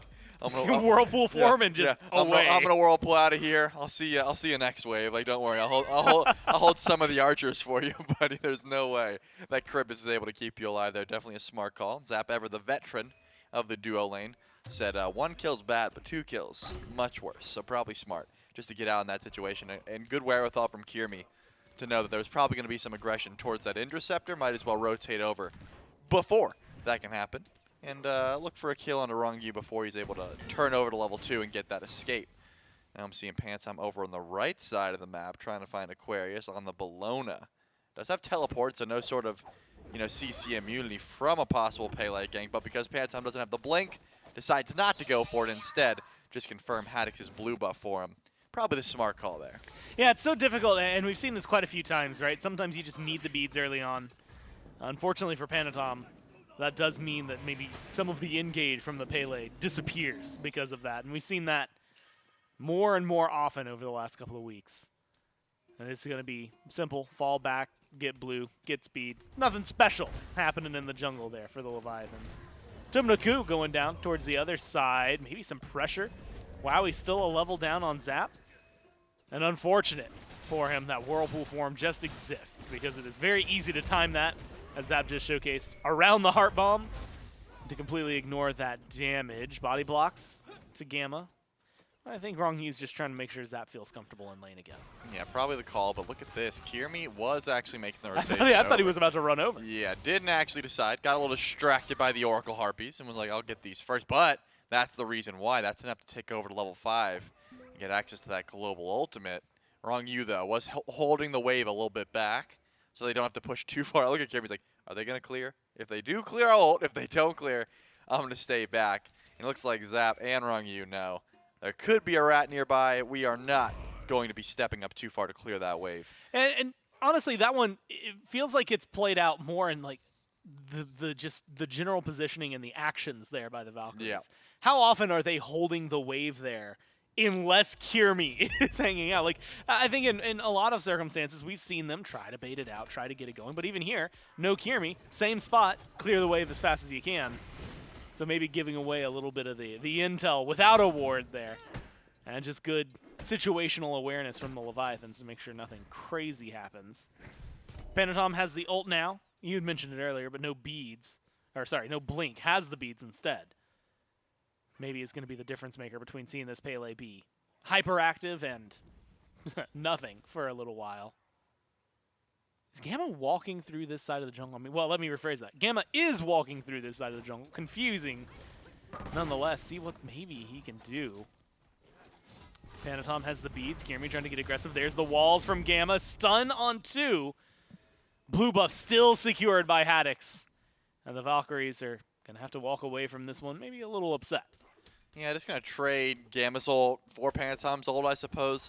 I imagine the call was, yeah, let's frame this as an invade, but let's look for the possible shut-in there for Panatom, then we can look for the kill after the fact. Not going to be the case. The Volcanic Lightning was good enough to close a bit of the gap despite the stun from Gamma. And now we're going to see just a little bit of a gold lead in favor of the Valkyries. Not too much, essentially just that first blood bounty in their favor at the moment. Besides that, pretty run-of-the-mill early game, right? I mean, because of the way that Panatom itemized, not going for the blink, I imagined, it was probably going to be a slower-paced game. And I'm thinking the call was, get beats just because you got a close gap on Poseidon. If you want to try and kill Benny Q, you're going to ult in, and then you need some CC immunity for the Kraken. Like that's probably the only reason that blink wasn't in the conversation there for Panatom at level 1. And because of that, has put a lot of respect on the mid lane. Hasn't really looked for any sort of engagement. Has just been going for the consistent blue buffs, and that's about it. A little bit of grouping on the left side of the map, I suppose, but not going to be too much farm. Gamma actually could be the target here. Good knockup but Shinto's nowhere to be found. Yeah, I think it's very similar to what we saw last game. A little bit of aggression, and that question mark of, do you two think you have enough damage on your own to kill off that tank? The answer is no. The Leviathans recognize that, fall back. Shinto is going to be the difference maker here, not just in terms of damage, but really just in terms of mage capabilities for the team. Wrong you, standing in the fields of love, uses the ult. There's the Kraken as well. Panatom, immediate to the back line, tries to get the damage out there, and those autos are going to be helpful. Panatom trades out 1-for-1 with BennyQ. Gamma picked up by the rest of the Leviathans. Kiermi up on the tree, gonna go in for the knock up onto Shinto. Shinto's playing as the Bologna though. Good stun from Zap, helps get his mid laner out of there. And the Leviathans go 2-for-1. You're going to take that 2-for-1 trade just fine, getting the kill onto Shinto as well as the extra kill onto Panatom, dying in the process. But I think you're pretty happy with that one in this case. I mean, losing BennyQ, not the best situation, especially because Shinto's able to get a ton of farm in the meantime. As well as losing the beads, I think the bigger loss. Because once Panatom and Shinto's ults come back up, going to have a short period of time, especially in Shinto's case, but to try and find a second kill onto this Poseidon, got to have to hold on to that Kraken once level 9 comes around, because that'll be your best peel tool to try and survive that. As Zapman also steals away WoWie's purple buff in the process on this Charybdis. I feel like a little bit of damage thrown towards Aquarius. Gonna be fine underneath that tower. Yeah, I was wondering if there was going to be a kill. There might still be. Look at this rotation. Wrong you. Going deep behind the tier 1. Haddix, Panatom going for the aggression there. Wow. Is going to be the lockdown up down from Aqua. But it is just CC after CC with the damage there to help out. But Wrong you stunned into the tower. And Kiermi making sure that it doesn't go all withstanding. 1-for-1 trade support for Solo as Aquarius goes down. Yeah, probably the only play you can really make there is the up-down. I was trying to see exactly where Aquarius was going to try and go with that Eagles rally, but just try and stall that one out until Kiermi can show up. Definitely the smart call. Is it going to be, once again, an even game? Nothing much has changed at this point, except, I suppose, the fact that, yeah, not much has changed. I mean, really, it's just the XP, I guess, a little bit in favor of the Leviathans, but we're approaching the point where Pyromancer spawns in. Every time that happens, that's when we see a little bit of gold trend one way or the other, depending on which team is more prepared. I think the Valhalla Valkyries do have a bit more DPS just by nature of BennyQ on the Poseidon. That's a ton of extra auto attack damage on that objective, as well as some great confirm. But Shinto could always change that up in an instant, you know, transforming into someone with some more auto attack damage, or just the Poseidon for their own burst on that objective. Want to see if that's something they want to try and look towards in about a minute or so. But until then, Kiermi posturing on the left side of the map. Zapman, as long as he's got the Whirlpool form, I don't imagine he's in any danger. No, I can't imagine either. I think that's one that Kiermi might have to not necessarily give up on, but acknowledge that unless you're going to absolutely decimate Zapman in like 2 abilities, he's going to have reaction time to beads and Whirlpool, or just Whirlpool in most circumstances. That immunity, very helpful for the Charybdis. And much like Mifflin had said on the desk, right, when you compare it into the matchup versus the Cupid, while Artemis maybe has like the quote-unquote direct counter, Charybdis can just say, okay, cool, I'm going to ignore Fields of Love or Heart Bomb, or both in some circumstances, and just walk away. So far, that's been treating Zap pretty well over there. 0-0-1, nothing too crazy. 1-0-1 on the other side, both level 10. And the only difference so far, stacked up Devourer's Gauntlets there for Wowie, and then the chin size versus the Executioner. And I guess that's a good little thing to springboard off of here. What do you think about the Exy build path for Zap versus the immediate chin size for Wowie? We honestly haven't seen the immediate chin size in a bit. Yeah. It's been pretty consistent Dev Gauntlets into the Xe. That tells me the Wowie maybe just going for a different style of build, more attack speed oriented, possibly an early Odibo, something like that. Could be the call. Or maybe also Wowie realizes, you know, last game he was a bit behind. Wasn't able to get the items online as quickly as possible, so just trying to get Tank Shred online as quickly as you can.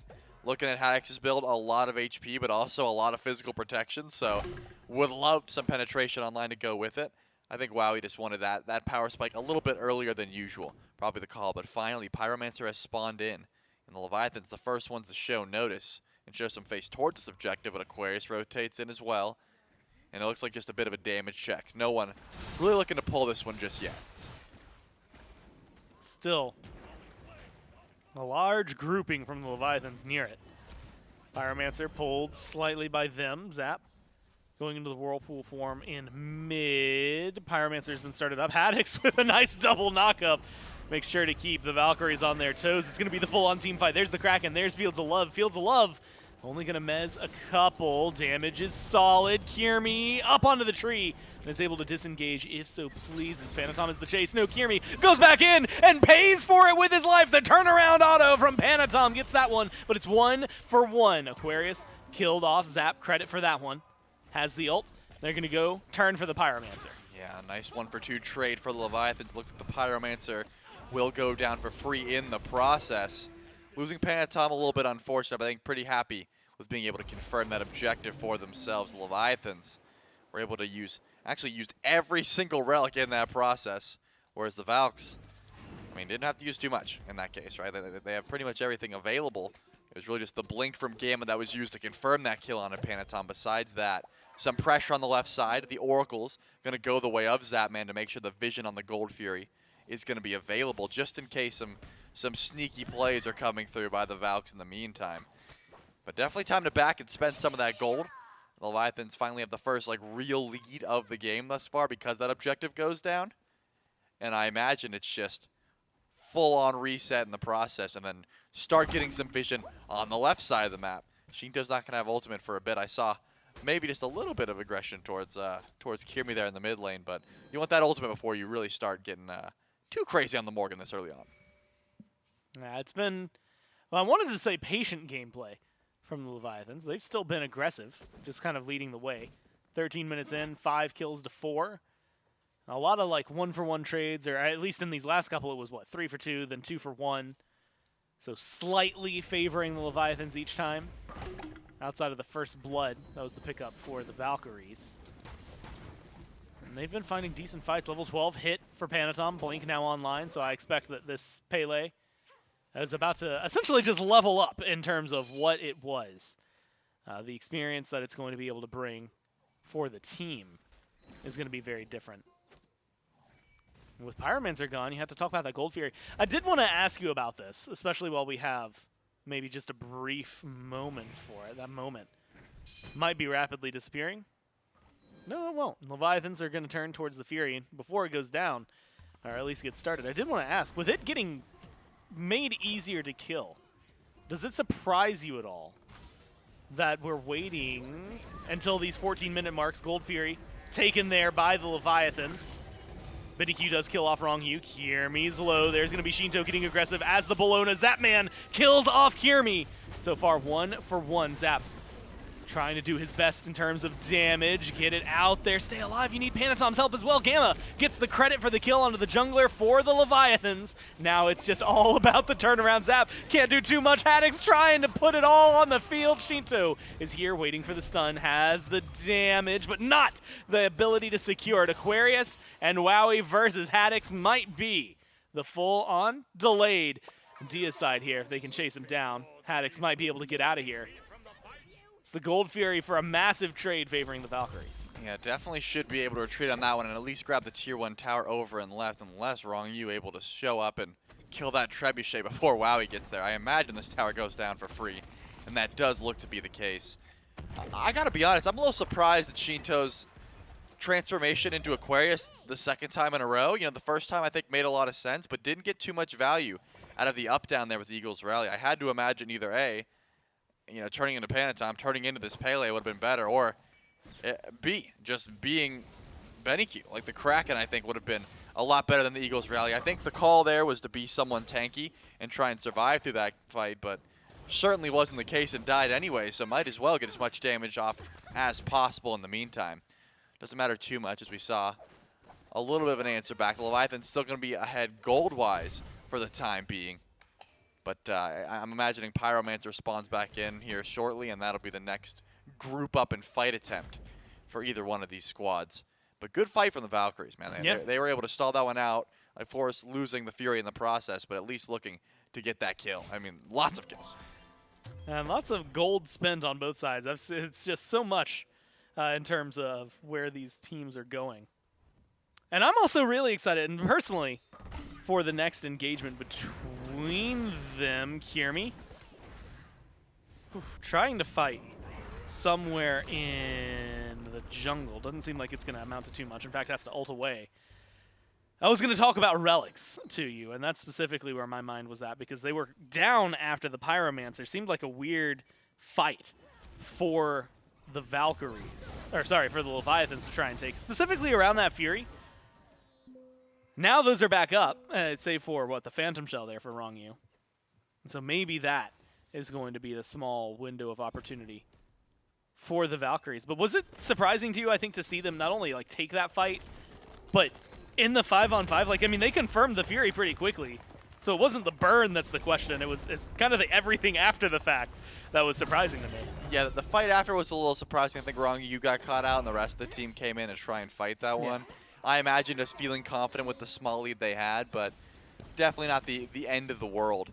You see a little bit of grouping over on the left side of the map. The Leviathans had to retreat for a bit. Zapman had to use the Maw to try and get away from the Eagles rally from Aquarius. Looks like a possible chase down attempt, though.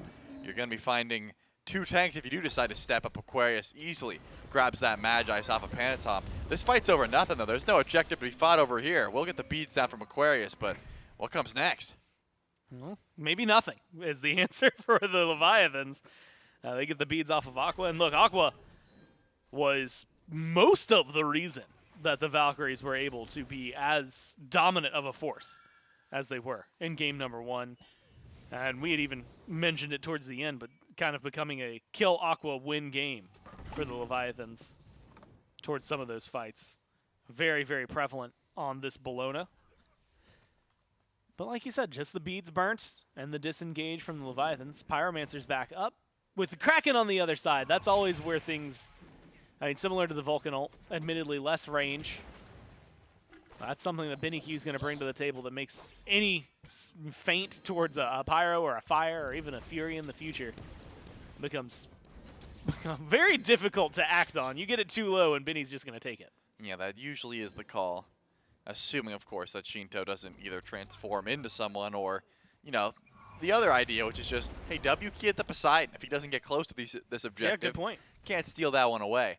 To see if that's something that comes into play as the Primal Fury already spawning back in. It feels like we were still talking about that Fury fight, and it's already back up at this point. Pyromancer didn't get looked at. Just going to be a full-on reset. Remember, Aquarius did lose beads. But besides that, everyone should have their relics up and try and get aggressive towards this Primal Fury. All ultimates up as well. And the gold lead also. A little bit in favor of the Leviathans. We're looking at a relatively even gold Fury pull, or Primal Fury pull, here about 19 minutes into the match. Looks like Kiermi's going to be the first one to get some vision down, but the Oracle vision is in favor of the Leviathans, so not going to be easy to try and go for that one when all of your abilities are telegraphed through the wall. Until that Oracle vision goes down, I don't imagine the Valks feeling confident enough to pull this. They're going to start walking this way. But yeah, like you said, they don't feel confident enough to start pulling that one. Pyromancer started up. Maybe when Once the Q this goes down, for yeah. this comes through, with everybody still on the left-hand side, it might be an easy call for the Valkyries. Admittedly, took a little longer, I think, for the Leviathans to burn that than I expected, maybe than they expected. Shinto is getting burned down, but a beautiful Aegis to make sure he stays alive for a little bit, and the dash out after the transformation. Make sure that he's going to stay alive through this engagement. Has to back to base, though. Takes a lot of ults on the side of the Valkyries. Only 2 in response on the side of the Leviathans, plus they get the Pyromancer. And so they slowly climb a little further up the hill. Make sure that the gold is in their favor. But Trelly, the relic situation is not too great for the Levi's. Yeah, I mean, Shinto used both relics and then immediately went back and bought a tier 2 Magi's Blessing. But Leviathans are feeling confident enough to go for the pull on the Primal Fury now that Kraken's down. Not going to commit to this wholeheartedly, though. There is still a bunch of damage on the side of the Valkyries. Possibly a backup and reset here. Haddix, his HP looking a little worse for wear. Wrong You could possibly heal up, but not going to be going down too easily. Actually, Wowie now going to start DPSing onto this Fury. As you said, there are some ultimates available. Panatom notably has the Volcanic Lightning, possibly to go for the steal, but Kraken's almost back up. It's not going to be necessary. They just get the Primal Fury, and it seems like the Leviathans are not going to try and fight any further here. They back off. They group up in mid just to start clearing things out. Very interesting pace to this game. Almost like no kills massively that lead to each of these Furies now that have happened. The first one results in a lot afterwards. Second one just kind of goes down. I think the Leviathans not wanting to risk what happens, or happened a little bit earlier. But it's a nice little chunk back in favor of the Valkyries that they didn't have before. And so it's a small little victory that, admittedly at this point, I mean, look, you're 21 minutes in. Those little victories mean a lot because this gold lead is not getting out of hand. No, definitely not. Seems still, I mean, as the kills look about even, everything else looking about even. Of course, Leviathan still up in gold, but not going to be the biggest deal as you start to look towards these Fire Giant fights that I assume we're rapidly approaching. I mean, it's 21 minutes into the game. We're starting to hit level 20 for these carries here shortly. The Valhalla Valkyries, though, they're going to immediately start this pull. Kraken's available, and they're not stopping DPS anytime soon. Nope, not slowing down whatsoever. There's the Kraken. There's the Fire Giant. Valkyries get this one easily. Leviathans maybe looking for just a way in at this point. They're not going to find one here. Fire Giant secured. The Valkyries, despite a small gold deficit, are going to get to start turning things around in their favor here. You would assume so. Zap, Wrong You. Trying to get aggressive in mid. Do get aggressive in mid. And unfortunately for Wrong You, the walls are there. The trimmers are there. The Whirlpool from Poseidon is there. And they're going to be able to find a kill onto the support. And now the Valkyries can start pushing forward. Yep, Fire Giant on 5, able to run it down mid, get that tier 1 tower, tier 2. Probably going to be falling here soon after. The rest of the Leviathans, a bit split at the moment. Shinto was looking to try and push that left side away, but realized, wait, we're without our support. They might just go in for this Phoenix. Pantom's got the wraparound, but that getting real low already. Phoenix, half health. Panatom, maybe looking for some damage. Kyrmi's up on the tree. Maybe looking for the engage. No, just the disengage. They get the Phoenix. They fall back clean in and out from the Valkyries. Their numbers advantage, a power play in more than one sense in their favor. And for the first time in a long time, about 20 minutes, honestly, they get the gold lead back on their side as well. Yeah, it seemed like the Leviathans didn't want to overcommit to that fight. I mean, didn't use many ultimates. Shinto's wasn't available, and Wrong-Yu was dead besides that. They had some tools to try and defend that Phoenix, but I imagine the call was, let's not overextend. It's still a very early Fire Giant, and mid-Phoenix isn't going to be that difficult to try and clear out. So I admire the call, just let the Phoenix go down. We can defend that pretty easily. It's going to bring in some constant farm to our base anyways. And just wait to see what the Valhalla Valkyries do with the rest of their Fire Giant. Actually, the Leviathan's back ahead gold-wise, at the very least for the time being. And a full grouping over on the right side of the map from the Valks and the Leviathans. Shinto wants to back, though. Probably upgrade that starter item. Get a little bit of extra safety in that sense, plus CDR. So not wanting to fight this one. Possibly defend the tier 2 towers, considering the fact that the gold lead's not egregious. But doesn't look like the Leviathans want to step up too far. They don't want to overcommit in a situation like this where they feel like they don't have to. And so far, like you said, they haven't had to. Might need to step up for a defense. Teleport's coming through from Haddix on the tier 2 and right, so you have to imagine Leviathan's looking to mount a defense right here. Wave available for the Valkyries. They're going to walk in right after it. Damage being thrown towards Haddix. Split between him and the tower. Gamma has the ult, has good engage. Relic's mostly up for the Valkyries.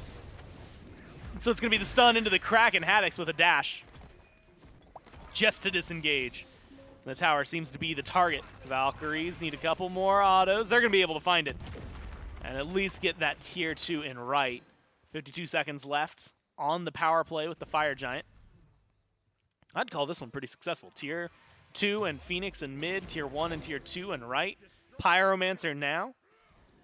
Honestly, at this rate, maybe go for the Oni Fury in a couple seconds when it spawns up. And it's seeming like a very successful swing for the Valkyries. I'd say so. It doesn't seem like they had to really expend too much to grab it as well. All their relics were available, just using Benny Q's Kraken to get the big ultimate there from Haddix, as well as his teleport. So definitely smart call from the Valks to play it as slow as they did. They were still able to confirm that mid-Phoenix, as you said. Fire Giant buff runs out in about 10 seconds, though. So this Oni Fury, unless burned through immediately, which it's not going to be, is not going to be pulled with the Fire Giant buff. I got my eyes on Shinto, though. Does have a decent wraparound here if the Valhalla Valkyries don't notice his positioning. It looks like they notice it immediately, and immediately Kirmi goes up into the sky. Yeah, there's only a small difference between a wraparound and potentially just getting caught out. Shinto tries to get some damage out there.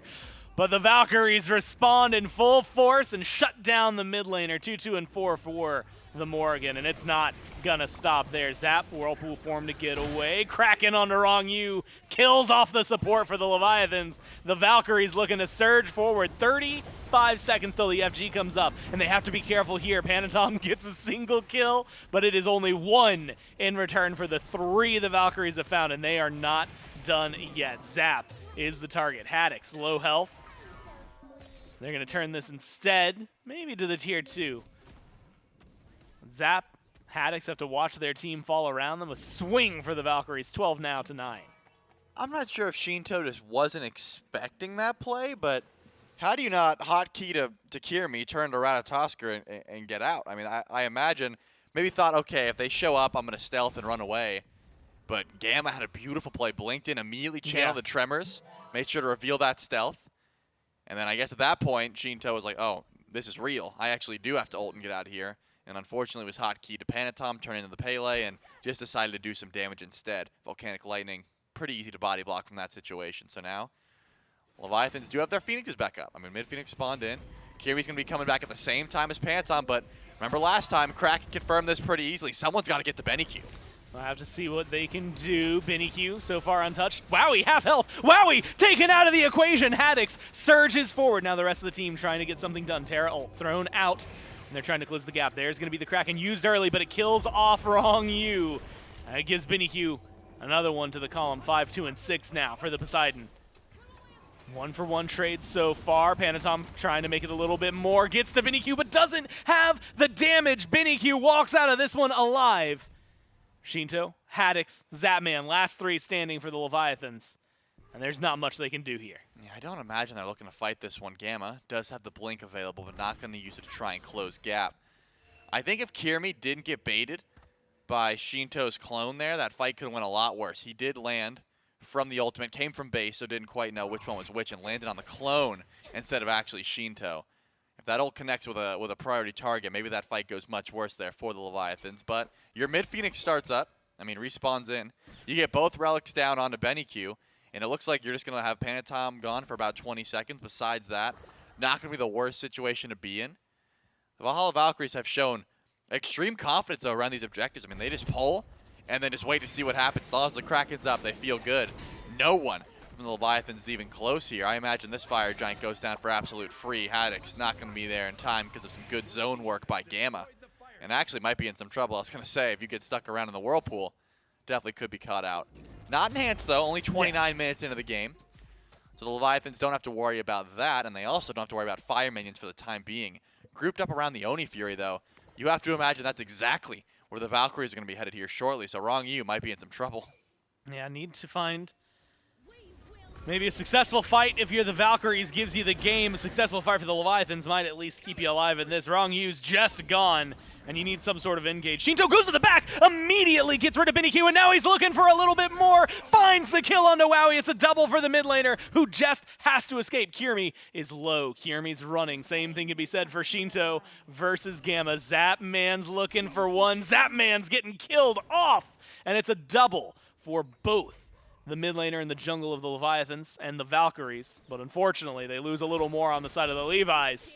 The Valkyries maintain control, maintain the lead, and they get the Oni Fury. Yeah, I'm not so sure that...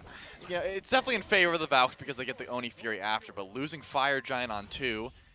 And a very important 2. Yeah, namely your 2 ranged auto attackers who would be getting the Phoenixes down at this point is going to be pretty huge. Shinto goes to the back, 100-0's Benny off the ultimate, just no relics left on Poseidon, so wasn't able to do too much there, but at least got some damage off after dying, so that Shinto wasn't able to continue that fight. Zapman overextends trying to find the kill on the Kirmi, and at the very least, the Leviathans are going to be able to grab the Pyromancer in the meantime. But again, losing fire on Benny and Wowie essentially means a much harder siege if they do try and group up and look for these left side tier 2 tower and the Phoenix after the fact. But they've got the Oni Firemen, or the Oni Minions, as well as the Trebuchet over and left that they don't seem to be sending out at the moment.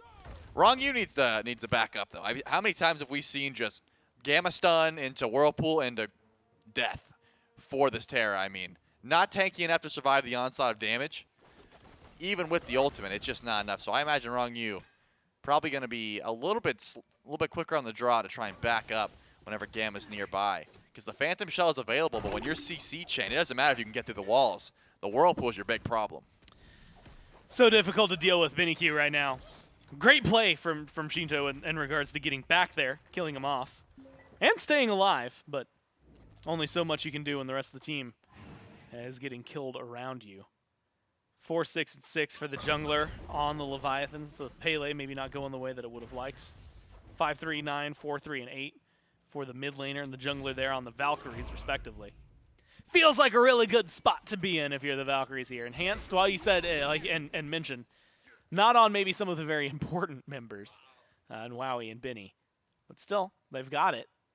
Maybe enough? I mean, another minute? Can they get into a Phoenix here, or does the Leviathans have too strong of a defense? They can definitely try, but I think this is a risky call. Maybe step up to see if you can find a bait. At the very least, drop some ultimates and get some relics down for the next fight after the fact. But in my head, if the Valks really wanted this Phoenix, they send that Trebuchet out, and they did not. So that tells me they're probably saving up for the Enhanced Fire Giant after. This is a facade at the very best, because you got 30 seconds left. Again, Fire Giant not on Benny or Wowie. That's going to be a lot of auto attacks to try and go for this one. We'll have to see if the Leviathans catch this out and try and just do a soft defense. You know, the aggression's there.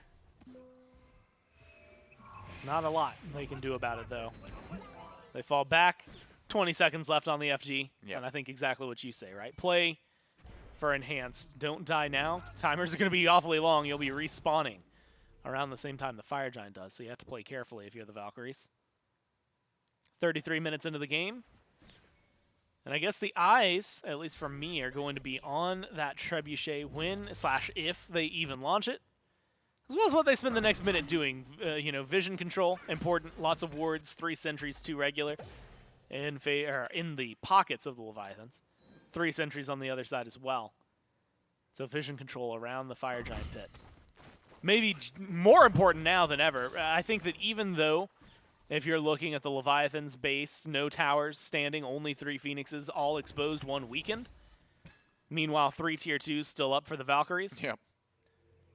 Feels like at this point, an Enhanced Fire Giant, especially with 1 clean team fight. I mean, if you get a 4-for-none trade or a 3-for-none trade, it doesn't matter who's getting it. Someone's winning the game off that. Yeah, I would say so. The amount of DPS on both of these squads is going to be ridiculous at that point. Speaking of DPS, Gamma went for the Divine Ruin into the Spear of Death, so he's been trying to be the front line of this squad. Here comes Shinto, though, trying to sneak to the back line, and Haddock's going to get Benny's beats down immediately. Yeah, it looks like they're trying to get that damage, but the healing is good. Panatom misses the ultimate and is missing the autos afterwards. Shinto is low, and Aquarius just needs a little more damage. There's the hammer. There's the smack. There's 3 down on the Leviathans. The Valkyries surging forward with a 4th kill. Let's make it 5. A clean deicide and a game win, pushing us to game number 3 here for the Valkyries. I believe you said something about a 3-for-nothing trade, and that's what it started as, but once the rest of your team dies, pretty easy to get chased down on the way to the base. I love the call there. I mean, Haddox gets the BennyQ, forces the beads down, but Shinto gets caught out by some great damage there by Gamma, immediately revealing that stealth, as well as Shinto wasn't able to hit the ult on BennyQ at all, just too fast on this Poseidon, was able to sidestep that ultimate. The whole call there was clear. Get to the Poseidon. If they don't have the burst, maybe we can look for the objective. They couldn't get to the Poseidon. They couldn't get to anyone. The Valhalla Valkyries answer back in game 2 in a huge way. Despite the fact that we have seen a lot of very successful Pele plays, I would say, over the last couple of weeks, that one did not come up as big as maybe you would like. I mean, honestly, the best play I think we got to see for an assassin on the Leviathans was when Shinto turned into the Ratatosker and dove the backline. Even in there, you know, the ult was just off the mark of connecting on the BennyQ, just shy maybe of finding that kill. Feels like it was definitely just a giant deficit over in that department. I mean, like you said, they couldn't get to the backline. Yeah, definitely the call. I think maybe a bit of a draft situation. I think Gamma on the Cabrakan was playing phenomenally, was always right at the forefront of the fight. Wrong, you could not survive through these fights, couldn't be a frontliner on the Terra. Definitely some tools they're going to have to figure out how to deal with if they want to win game number 3. A lot to be addressed in the draft, and luckily, that's exactly what the desk is going to do. We're going to kick it to a quick break, and then when they get back, they'll go through all of that and tell us what's going to happen in game number 3.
There's a shadow dancing in the night without a song or anything.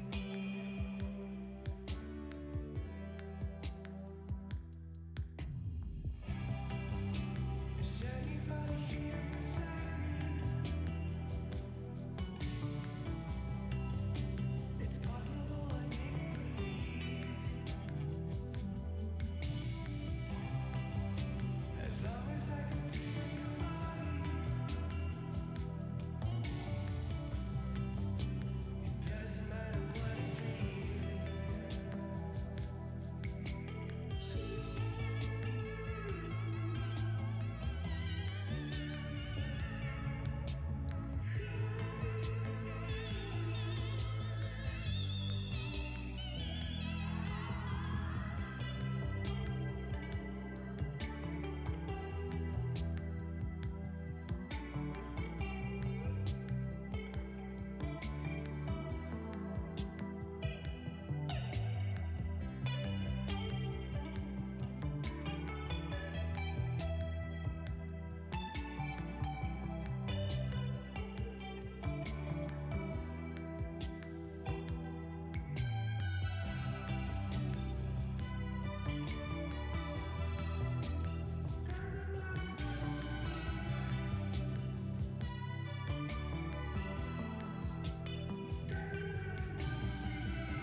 Thanks for sticking with us, everyone. As we get back into that, I do have an update for you. Of course, some of you may have already seen, I think Sharks had tweeted out, but essentially the instance died, and it didn't just die for us, it died for everybody.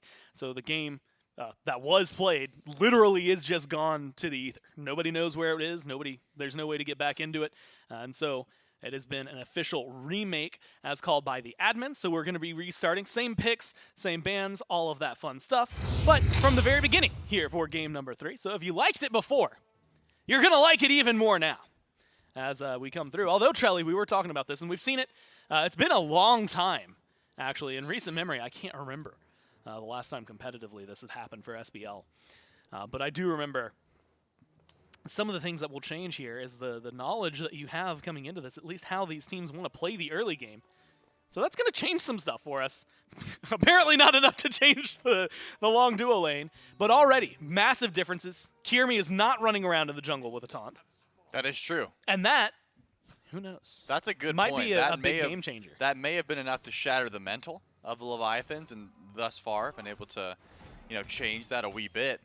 Gamma going for the patented by no one support invade strat. No one has patented this. Stole away some minis, and then is gonna zoom away. I don't imagine as a decent operator. Oh, I was gonna say, actually did have the turn of fate up, and now he's gonna walk away slowly. This has been pretty par for the course for Duo Lane. Just a little bit of stalling. Sometimes it works out, sometimes it doesn't. The benefit, of course, is that WoW's gonna hit level 2 a bit first. You'll never believe me here. Lay it on me. But if you looked at the golden experience charts, it's going to be dead even. And that joke, that's for me more than anything. But also for those of you who have been with us this entire time, stuck with us through the break. I'm going to have a lot of fun with this one. We saw a lot of fighting over coup at the beginning of the initial onset of this game. We saw, pyromancers. I mean, that was a lot of pressure between these two teams. Kills galore. We'll see how they adapt to this. I expect a lot of it to actually happen in mid, maybe in jungle. Kirmi, Panatom were the ones that I was keeping my eye on before, and you'll maybe not be too surprised. I'm keeping my eye on them again, as it feels like they have kind of the hands on the steering wheel to maybe make this one go the way they want it to.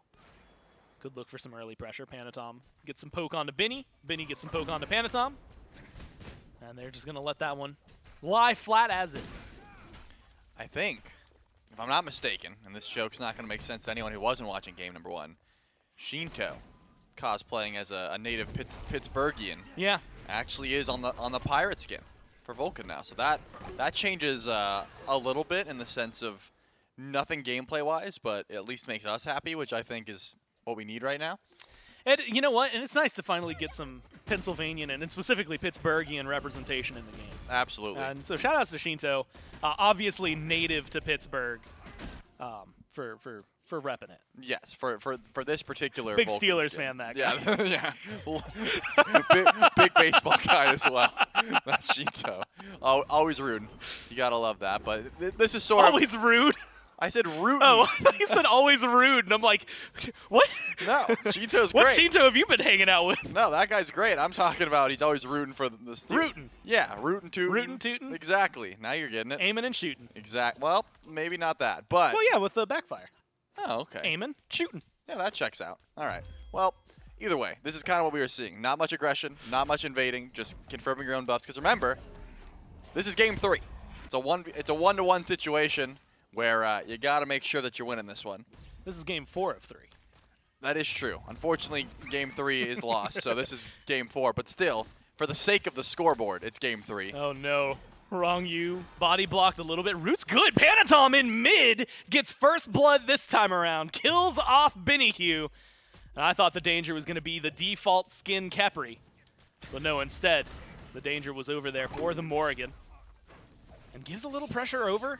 Instead, now Shinto has the ult. Not a lot to line it up with. But being able to have that burst open and available to the Vulcan feels like a really good starting point. Yeah, definitely. Making sure to hit level 5 first, of course, then also putting a bit of pressure onto the Morgan. Never going to be a bad thing, I would say. So making sure that Benny Q loses out on those beads, a possible regank opportunity for Panatom later on.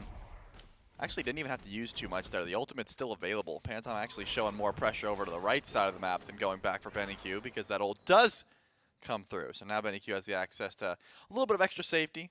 Could transform into, someone tanky. Haddix could also be an opportunity, just turning into the Cthulhu, trying to get aggressive.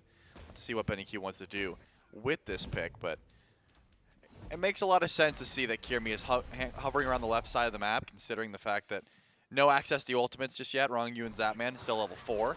And here's that regank we were topping out, and Benny Q does turn into Haddix once again. Yeah, has to be something to stay alive here. Knockup's good. The Cthulhu fight is strong, but here is the actual Cthulhu. Haddix joins the fray and is going to chase him down. Benny Q, no mana to work with, and it's going to be a quick, clean, easy cleanup for Haddix. Kirmi running away. And I have to imagine we're going to have a little bit of time. Haddix with the ult down. The blue buff invade successful from the Valkyries. We can maybe take a moment. I'll actually have to hold that moment just to make sure something's going to happen for the Interceptor, secured by the Valkyries. I want to look back at the first blood while we have the opportunity, because I have a feeling we'll have just a small amount of time. I'm going to be honest, Jelly, if you had asked me where it was going to start, red buff was not going to be my answer. But it looks like it was pretty just standard run up and kill. Yep, the old blink, the beats comes through, not going to be enough to get NEQ out of that one. So definitely just a nice clean kill. Maybe if the pre-beats came through on the pull, Benny would have had a little bit more juke opportunity, but just that's a case of hitting all your damage, right? I mean, Yeah. Shinto and Bantam, the auto attack cancels in between, making sure to get that one down. Now 2-0 for the Leviathans. Going to be up a fair bit of gold as well. Not quite 1K, but heading towards that at the moment. I think that the duo lane is going to be a bit behind for the time being just because of the pressure that Gamma and Wai have been able to get for themselves over in that lane. But besides that, not too much action over on the left side of the map. And honestly, including all of the time we spent watching Game 3 Part 1. This may be the most gold lead that we've seen either of these teams have. And it's not even, like you said, quite 1,000 for them. Approaching that mark, but I mean, this is maybe the most either of them have been able to find. And a lot of that's going to be in that first blood bounty.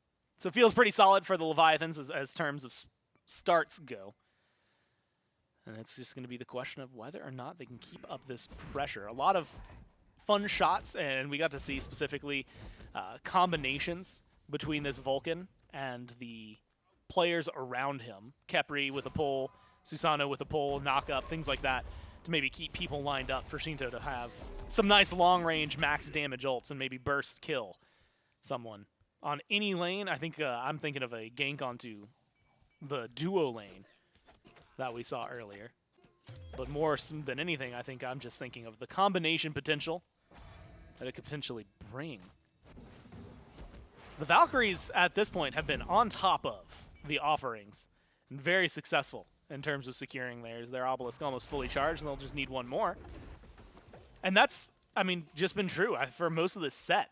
They've been very good at kind of stockpiling those. Yeah, the Valk's definitely been on point with making sure those obelisks go through. I think Gamma has been really on point with trying to steal those away, making sure to get the trebuchets stacked up, and been able to save them for late game, send them out whenever they really need to around objectives and such. Definitely the smart call. I do expect to see pressure put towards the Pyromancer once it spawns in, just because Shinto is ahead. And whenever you got a Vulcan, you got pretty good confirm, you have the turret for some extra DPS, it's usually the right call to try and go for it. As the obelisk does get confirmed there by the Valks. It's going to go over to left lane this time. Could help out Wowie later on. Makirmi up into the sky. Silences Phantom. He's going to get drowned. Yeah, knockup's good, but the retaliation knockup seems a little better. Gamma pulled in. Heart Bomb's going to go off. Give a kill over to Zapman. And they're not done yet. Wowie forced to do Charybdis things. Immune form all the way back. Honestly, even with the, actually because of the nerfs to the Gold Fear, I'm surprised that that wasn't an immediate rotation over to maybe try and secure a very early objective. Yeah, it could have been the case. I think probably because BennyQ had ultimate and Shinto didn't. It was the call more so just to go for the pick, get out, see if you can invade anything, you know, get some neutral farm at that point. Probably the smart call, considering the fact that, you know, another rat ult could be disastrous, especially with Earthshaker off the map.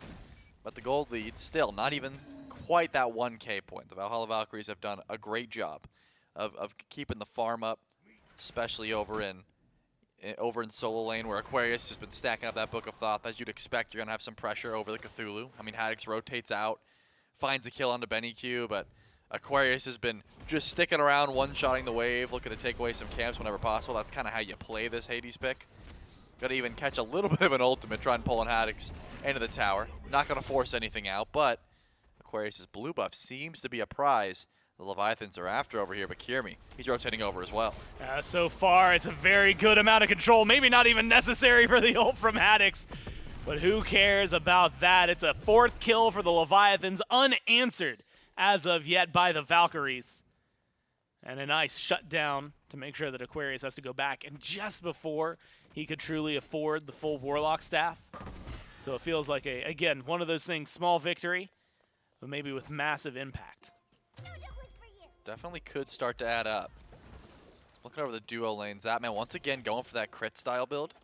Whereas Wowie, of course, on the Charybdis, you're up against a Cthulhu, makes sense. And the kin size executioner, more so what you're focused on at the moment. Possibly will throw in a Shadow Steel Shuriken at the end of the build for some extra crit chance. We've seen that a few times now with the changes to that item. Just making it a little bit more enticing, even if you're going to be building that full shred style of build.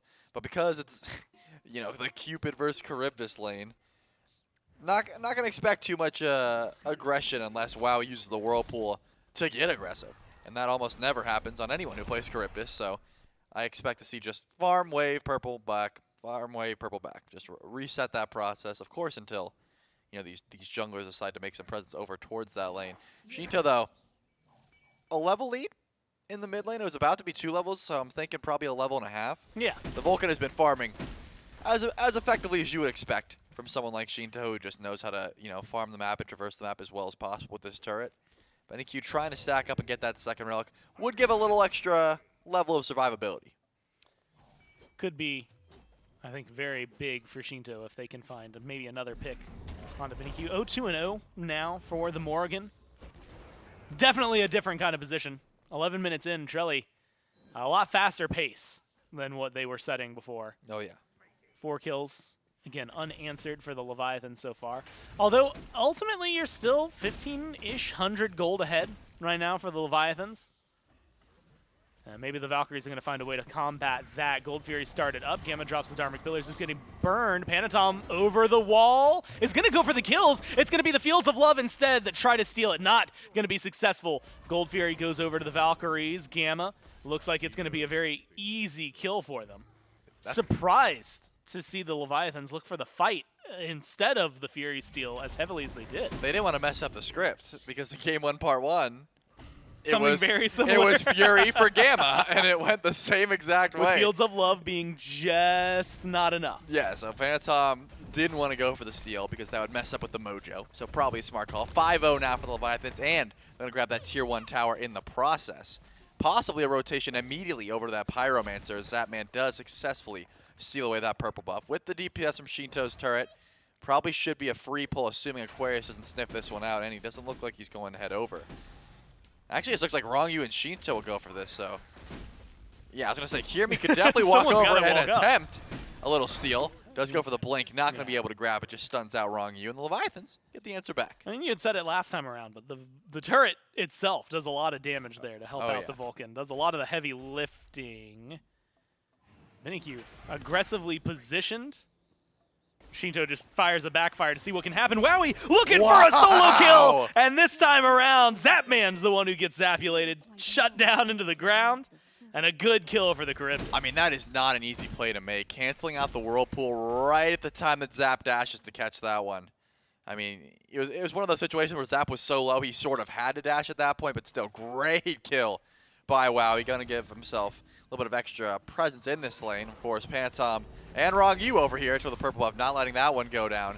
But it looks like they're trying to chase it as much as possible. Beautiful Maw for a double stun, but still stuck in the Typhoon. Yeah, Panatom is gonna get aggressive, finds it, and then does not quite proc the res. And now is gonna have to worry about this one, trying to get away. Wrong locked up between 3. Kirmi is going to be the target. Shinto's come back over. Maybe they could do something more. BennyQ transforms into the Cthulhu on the disengage. Feels like an ult just down for the Morrigan, and a kill still going the way of Shinto and the Leviathan. 7-1 now. No one kills them 6 times, sorry, unanswered. But they've started up with another 2. Yeah, BennyQ, unfortunately, did transform into the Cthulhu to try and kill Panatom, but was not able to get in range for that ultimate, so just kind of used it at the end of the transformation. Realized, like, okay, Panatom got out. I'm just going to ult because I've got it at this point. Like, I might as well just use it, but was essentially wasted in that sense because Panatom gets out for free. Great ultimate, though, by Rongyu, right at the perfect time.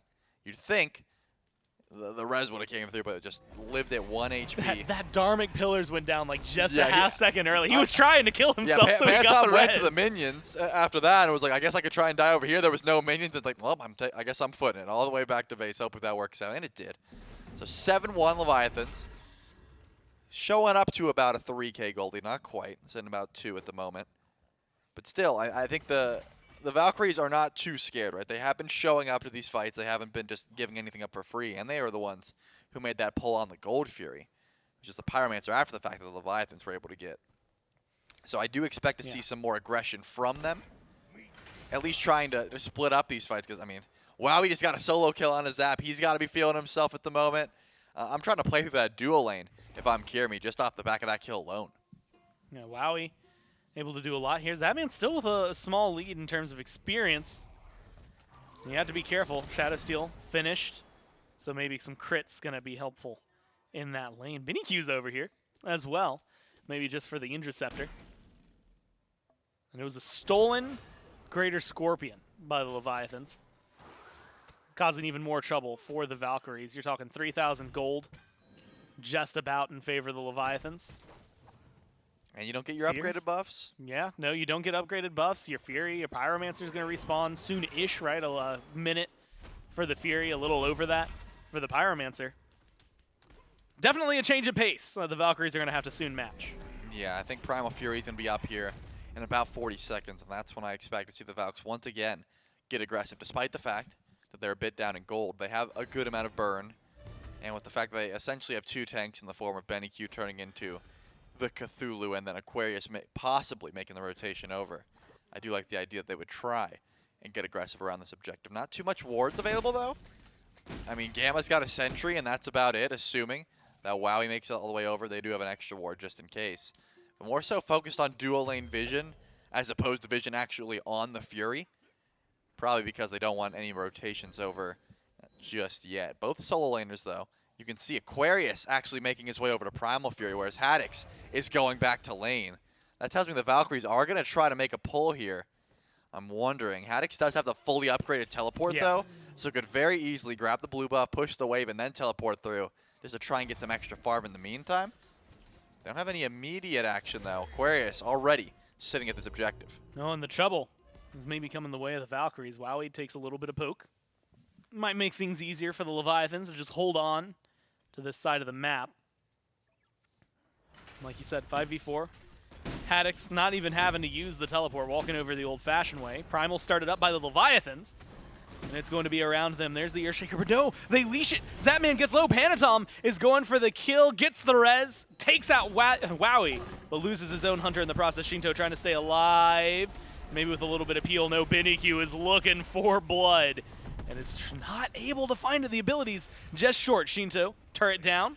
Backfire used. Kirmi is in the back looking for some sort of kill. Takes too much damage. Panatom might even want this fight as they force the jungler to fall back. A lot of trades, but it ends up only being 1-for-1 in terms of kills. Yeah, both ADCs go down on that one. Very close. I got to give some props to Haddix over there to make sure to heal Shinto through that engagement as the other Cthulhu was trying to find that kill. Not going to be the case. At the very least, all the relics down for the Leviathans. And that's not an understatement. That's all of them. That's literally. And they are all on very similar cooldowns at that. So the Leviathans probably not wanting to get aggressive towards the Pyromancer anytime soon. Probably not wanting to step up at all. Whereas the Valks, I mean, Q's untouched there with the relics. Aquarius still has the beads there. So probably still feeling a little bit confident towards these objectives, but more so grouping towards the Primal Fury. I forgot. Didn't even go down. It started off as a Primal Fury pull, but just turned into a reset right when Earthshaker came through, and then Aquarius was able to catch out Zapman with the ultimate.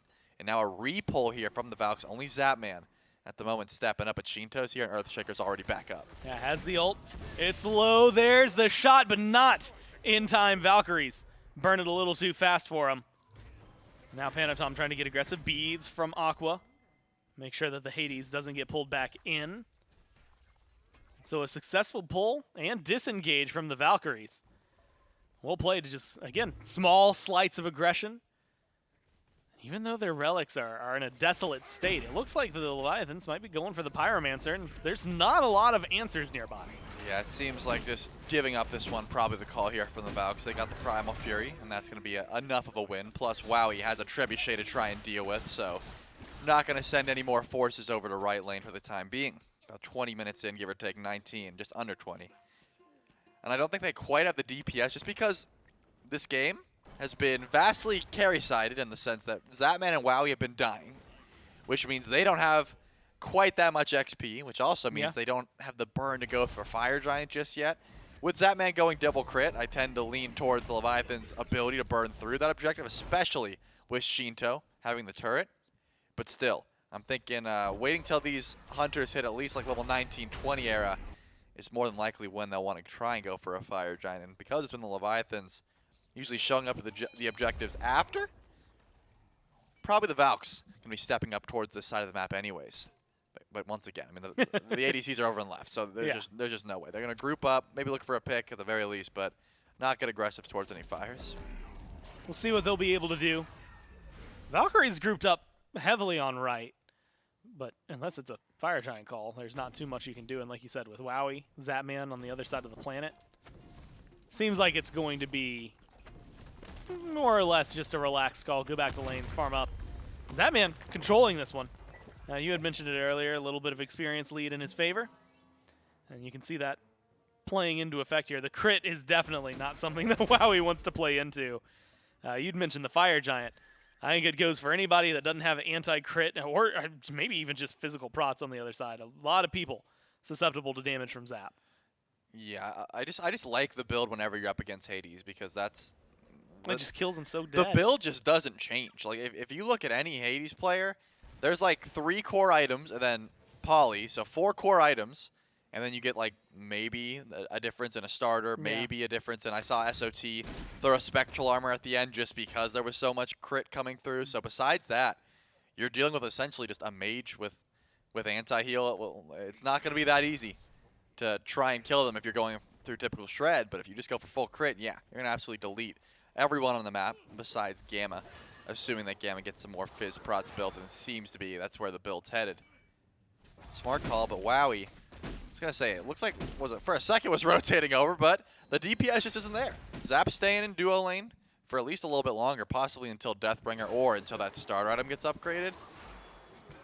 And then some pressure over towards the right side of the map. Zapman is heading there now, and guess what? Did just finish the Deathbringer. This could be the call the Leviathans are after.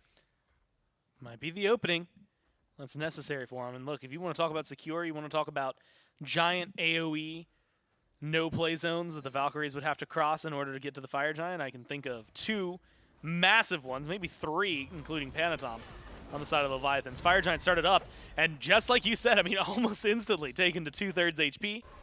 They back off, though, instead looking for a little bit of aggression and right. A pick onto the Valkyries would make this so much easier. 3,500 gold, though, accrued for the Leviathans. Been kind of slowly amassing as they've taken away buffs, as they've taken, like, the Pyromancers, things like that. And it's definitely going to be felt if they step up to this Fire Giant. Otherwise, Trelly, pulling back. They're playing safe.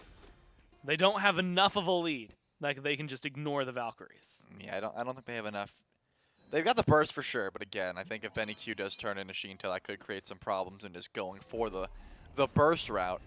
If Zapman had the upgraded starter item and, you know, half of another item, I think the attack speed alone would be enough to burn the Fire Giant before the Valks could even show up, but that's just not in the cards at the moment.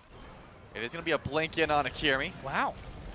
He Beautiful. wants it to- Oh, he's my gone. God. Yeah, the lockdown so clean from the Leviathans, but can they get out of there? Shinto forced to beads to try and disengage. Fields of Love used. Benny Q doing his best Kirmi cosplay. Unfortunately, not going to be able to get in with the Ratatosker. Has to fall back. And it's going to be a kill, get out. A lot of ults used, but still clean for the Leviathans. Yep, now it's time. Benny Q's ultimate is down, so that burst tool is gone. Going to be an immediate pull onto the Fire Giant. And it looks like the Valks are just going to go over for Gold Fury. They're going to give that one up for absolute free. Probably the smart call considering the ultimate situation there for the Valks. But Haddix says no free farm and is at least going to walk over here, not going to make it in time. Just catch out Gamma playing zone duty for the time being. But probably a smart call here. The Leviathans just immediately going to push down the right tier 1 tower. Doesn't look like they want to continue that, though. I mean, you probably want to group up here. Used a fair bit to try and make sure that objective went your way. And it looks like just grabbing some farm in the meantime. But the Leviathans, 24 minutes in, finally going to get Fire Giant on 5. And I imagine feeling pretty strong running down the left side of the map once they do decide to group up. Just depends on when. The answer seems to be after the Pyromancer. There was a lot of conversation. Golden Hand was high for Haddix back first. Everybody else is going to get their spending now. And for some of them, it is just what they needed to upgrade their starter. For those that already had the upgraded starter, like Shinto in this case, it's a tier 2 going at the very end of the build to try and enhance some power, as well as, I believe, a little bit of lifesteal on that one. So feels really solid for him. And like you said, it's a group up. It's going to left. And, you know, we're at that point of the game, especially since the Fire Giants in the 24, 23-minute mark is when it goes down. that I have to ask you a little bit about Phoenix sieges, because tier 2s feel like they should be pretty easy. We saw how fast that fire giant went down. What can the Leviathans do? Are the Valkyries too strong at defending themselves around the Phoenix? I mean, they're definitely strong. I've liked the idea here because I've seen the team fights, and it seems to be that Aquarius is just blink ulting, not going in after, not being the one who goes in when the beads are down. Aquarius seems to be the one who's going in. He's not the one who knocks. To get the beads down. Yeah, Aquarius is trying to force out the escapes, forcing out the beads. And then the double rat is supposed to go and get him. You know, like, oh, your beads are down, your escapes are down. Okay, we'll be able to siege that. Unfortunately, didn't work out last time. I'm hoping underneath the Phoenix it works a little bit better just because the fight will be a lot stronger. You don't have to run as far. And in that position, I don't even think rat is the right call. Panatom, full build essentially, has the Bumbus Hammer online, tons of damage. If you're trying to follow up off the Pillars of Agony, I think Susanoo definitely could be a good time. Here it is.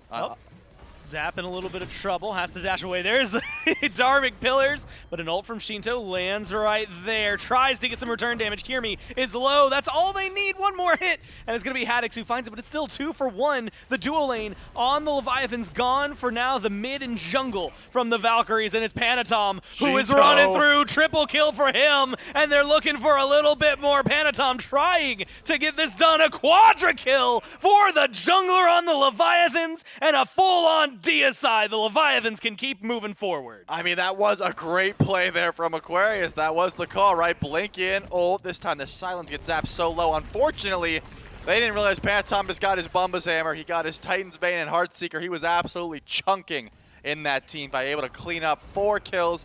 I didn't get to see who stole the Penta. Doesn't matter at this point. That left side Phoenix should go down slowly but surely once the minions do start to show up. 10 seconds for Kirmi. No way they can go for anything besides this, but maybe stealing away some farm in the meantime. The Leviathans are going to win that fight. Didn't look pretty, but hey, Panatom's happy about it. 7-0-5 on the Susanoo. And again, that left side bird goes down. Considering Fire Giant ends in 20 seconds and then spawns back in a minute 20, I imagine Leviathan's pretty happy with the position they've set themselves up in.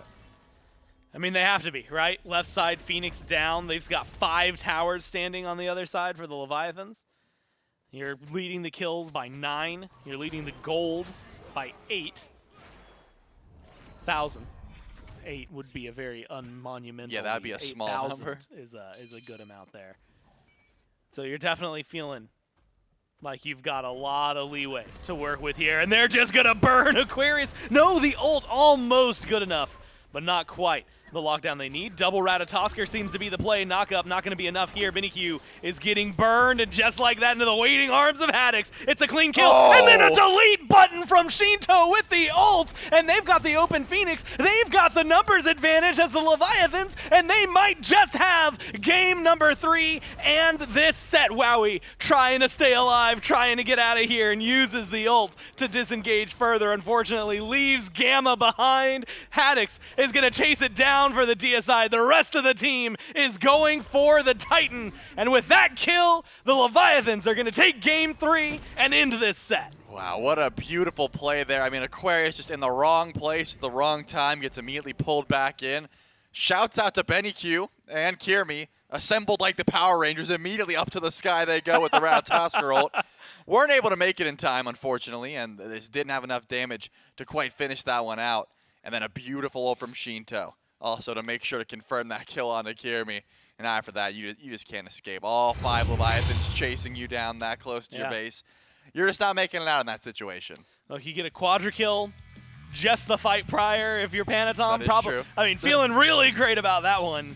And then you get a re-engage like that. And again, it's so unfortunate. Like the rat landing for Q into almost all his health gone. Dashes right into Haddix, who's just big form up. Just an unfortunate. Then, of course, you get the Shinto. I mean, it's so much about that last fight. Is what I'm going to be living in. Really good control, right? I mean, they start this off, 5-0 before a kill gets answered on the other side. Leviathans kick things off with some fire. They end it with some fire, and they take this set and, of course, move themselves up, I think, now to the exclusive top of the standings. But you don't got to take it from us. We got the desk standing by to break it down. And thank you so much, Gore and Trelly. The Atlantis Leviathans in 3, able to take the set away from the Valhalla Valkyries. It started off well for the Valks to get things going, but This is the name of the game for the Atlantis Leviathans. They are a team fighting team, and as the game keeps pushing past that 20-minute point, Fire Giant gets taken by Leviathans. The fight on the left-hand side, a quadra kill over there for Panatom. Mifflin and the Leviathans are able to run away with this one. Yeah, I mean, it starts early for the Leviathans in this match. They figured out how they wanted to approach every single portion of this game and really brought that pressure early on. I was impressed in particular by really the duo lane, barring that one stumble from Zatman. But, you know, more credit to Wowie in that scenario. The Leviathans have always been a team that is incredibly difficult to stop once they get the ball rolling, and that's really what they did this time around. And especially when you put Panatom on a signature pick like this, Susano, something that he has gone to time and time again in the past. Even when Susano's not really all that great, when Susano's not all that meta, it's a pick that Panatom just likes to go to when he knows that he needs to end up being a carry for his team out there. And what a good way to be a carry for your team when you get to a post 25, 30-minute team fight, and you as Susano can walk in, get yourself a quadra kill, nearly a penta for his team, and then another fight after that, and it is game over there for the Atlantis Leviathans, able to take that one. And we've got the support, Wrong You, standing by for our post-game interview.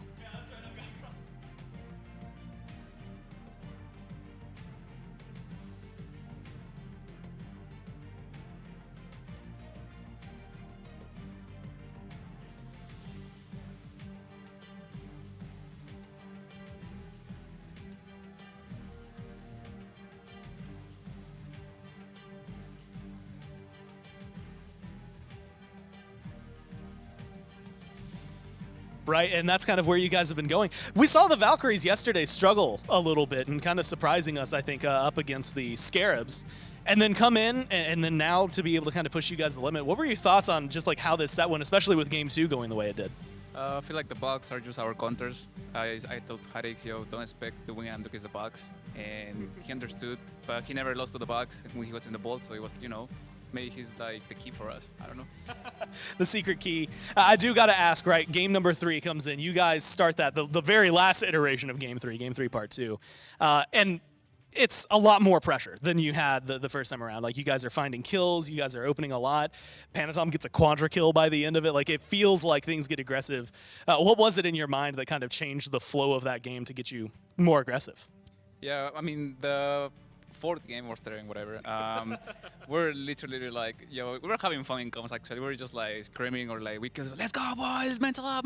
Like, it was funny. So, I don't know, we're just like more confident, I guess. We're like never down. At the beginning it was like, whoa, gotta play again. But then just, play the game again. Play the game again. And you played it incredibly well, I would say. You're now standing here again with the victory. I want to know, like, going forward, right? Obviously, top 6 is very important for everybody. You guys are pretty much up there and maybe not secured entirely, but comfortable, I think is the way. After the first round robin, do you have a team in your mind that is like the most challenging so far this phase to beat? Valkyries. The Valkyries. Well, I guess they just showed it, right? It took you 4 games to beat them in a best of 3. A lot of fun, but congratulations, man, on the win. Enjoy the week off that you're about to have. We're going to kick it to the desk to continue to break this down. Yeah, for sure. As Ed said, an extra week off for these guys as we get ready to approach the bye week there. But kind of going back and really breaking that game down, Mifflin. I mean, again, early on, Valkyries able to maintain a little bit of parity, trading out a kill for kill every so often. There's a point where Leviathans are able to kind of build that kill lead, but the gold lead itself never really got too far out of control, at least not until the Fire Giant fight then breaks out, and that's where we see the Leviathans able to kind of finally break open, get that lead that they have been pushing for all game, and then finally get these big team fights that they need later on. Yeah, I think it was a whole lot of individual plays at that. I mean, the Panatom Quadra, certainly a phenomenal moment, but even had he not gotten all those kills, he separated that fight enough to get his allies out alive, which I think is maybe, well, not more important. Quadra kills, obviously, very impressive. I was really a fan of what we heard during that interview there. Just no mental stack, Yep. Keep that mental up. And it's something that we had talked about briefly during that initial death segment. The Leviathans are a team that have got a very good mental core. They really are great at keeping their heads in the game, great at making sure that even in tough situations they don't fall too far behind insofar as mentality. So very, very proud and excited to see that from them. Otherwise, the Leviathans have been accused in the past of being a team that was a bit slow to adapt. I think that's a pretty clear example of adaptation on the fly. Exact same compositions, figured out how to play it much better round the second time. 8-0-8 for Panatom, 5-0-8 for Haddox, the right side of the map, really pulling up the KD, at least in that regard, or I guess the K, lack of deaths on that one for those two players out there. 21K damage for Panatom throughout this game. And again, I think we're right to highlight the fact that what Wrong You brought up there, did have to replay this third game out there, made those quick adaptations. Coming into this fourth one, you always kind of wonder, what's everybody like? We're getting kind of late into the day, we're pushing into the later parts of the evening, but it seems the mentals were able to hold up well for the players out there, come back in here just as strong. And I even looked at the player cams a couple times early on. I see Zapman and Wrong You joking around, laughing with each other all throughout. Yeah, I mean, it's a squad that is really impressive, and they always gear up around the right time of the year. Any Zapman team, you can expect maybe a subpar early couple of phases, maybe a par mid-phase, late phases. All of a sudden, they start gearing up.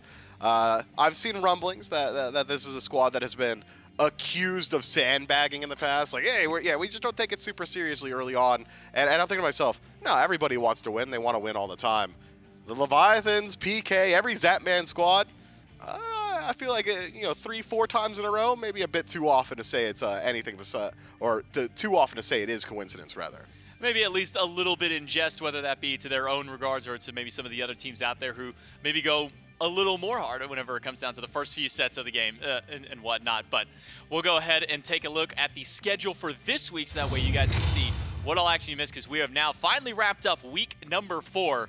2-0 for the Camelot Kings, 2-1 for the Leviathans on Friday. Saturday was a 2-1 for the Scarabs and a 2-0 for the Oni Warriors. And then today, a 2-1 for the Bolts over the Warriors, 2-0 for the Tartarus Titans over the Scarabs, and a 2-1 for the Atlantis Leviathans over the Valhalla Valkyries. That wraps up week number 4 of Phase 3 of the SPL. We can see how after our first round robin, how the standings have all shaped out. If I'm not mistaken, it should be the Atlantis Leviathans sitting pretty at the top. The only team 6-1. 3 teams hot on their heels, though. 5-2 for the Dragons, Warriors, and Camelot Kings, respectively. Tartarus Titans closing up that gap between 5th and 4th with their 3rd win coming today. Olympus Bolts finally able to get themselves another win to kind of push themselves out of that bottom 2. Valkyries and Scarabs sitting down there right now, 1-6 after the matchups today. And then we can take a look at not next week's SPL schedule, but the following week after, because we do have a bye week from in between all of this, the holiday and everything like that coming up. So it will be a bye week happening before we go into the actual 5th week of SPL. There will still be some esports action happening next week. We'll have some of the SCC matches going on for that one. But, I mean, just talking, going from the very beginning of the week to seeing how the standings have shifted up there, it's been absolutely crazy. So once we come back from that bye week, as you can see, starting November 4th is when those ones will kick off. We come back with the Warriors and the Bolts, Dragons, Scarabs on that Friday. Saturday, Jade Dragons, Camelot Kings, Oni Warriors, Titans, and then Leviathans, Valkyries. Some great matchups to be had in that one. But again, I've said it before. I'll say it one more time at least now, and I'll probably say it again at the end. It is a bye week between now and week 5 of the SPL. So don't come back next week expecting SPL. Instead, it's going to be SCC matches for a couple of days next week instead. You good there, Mifflin? Huh? Oh, yeah. You good over there? Yeah, I figured, You need to take a look over. I'm just really hoping there's nothing alive in here, if I'm being honest. I've done a search, and I haven't seen anything. You did a search? You left this at my spot? Well, yeah. Okay. I'm not touching the spider webs, bro. I don't want to deal with the spider webs. And the good thing is that I don't have to deal with the spider webs. Instead, we can have maybe we can have somebody else clean that one up there. But thanks so much for tuning in for week 4 of the SPL. We'll see you guys next week for some SCC. After that, in 2 weeks, we'll see you back for the SPL on behalf of myself, Mifflin, Casters Production, and everyone behind the scenes. Thanks for watching, and we'll see you later. And when he says someone else is going to clean it up, chat, it's almost always me. Yeah, go ahead, go home, It's not like we're here late or anything. That's fine. 7:30. And this, esports specialist. That's part of my job description. Clean up webs. No, that's great. No, that's really cool. Everybody loves that. Oh, man. How did you guys even get it up there, man? I pull down, it just keeps coming. Ridiculous. Nope. I'm so sick of this, dude. Alienware, I would never. I already broke the desk. That laptop's worth more than me. Yeah, all right. Looks good.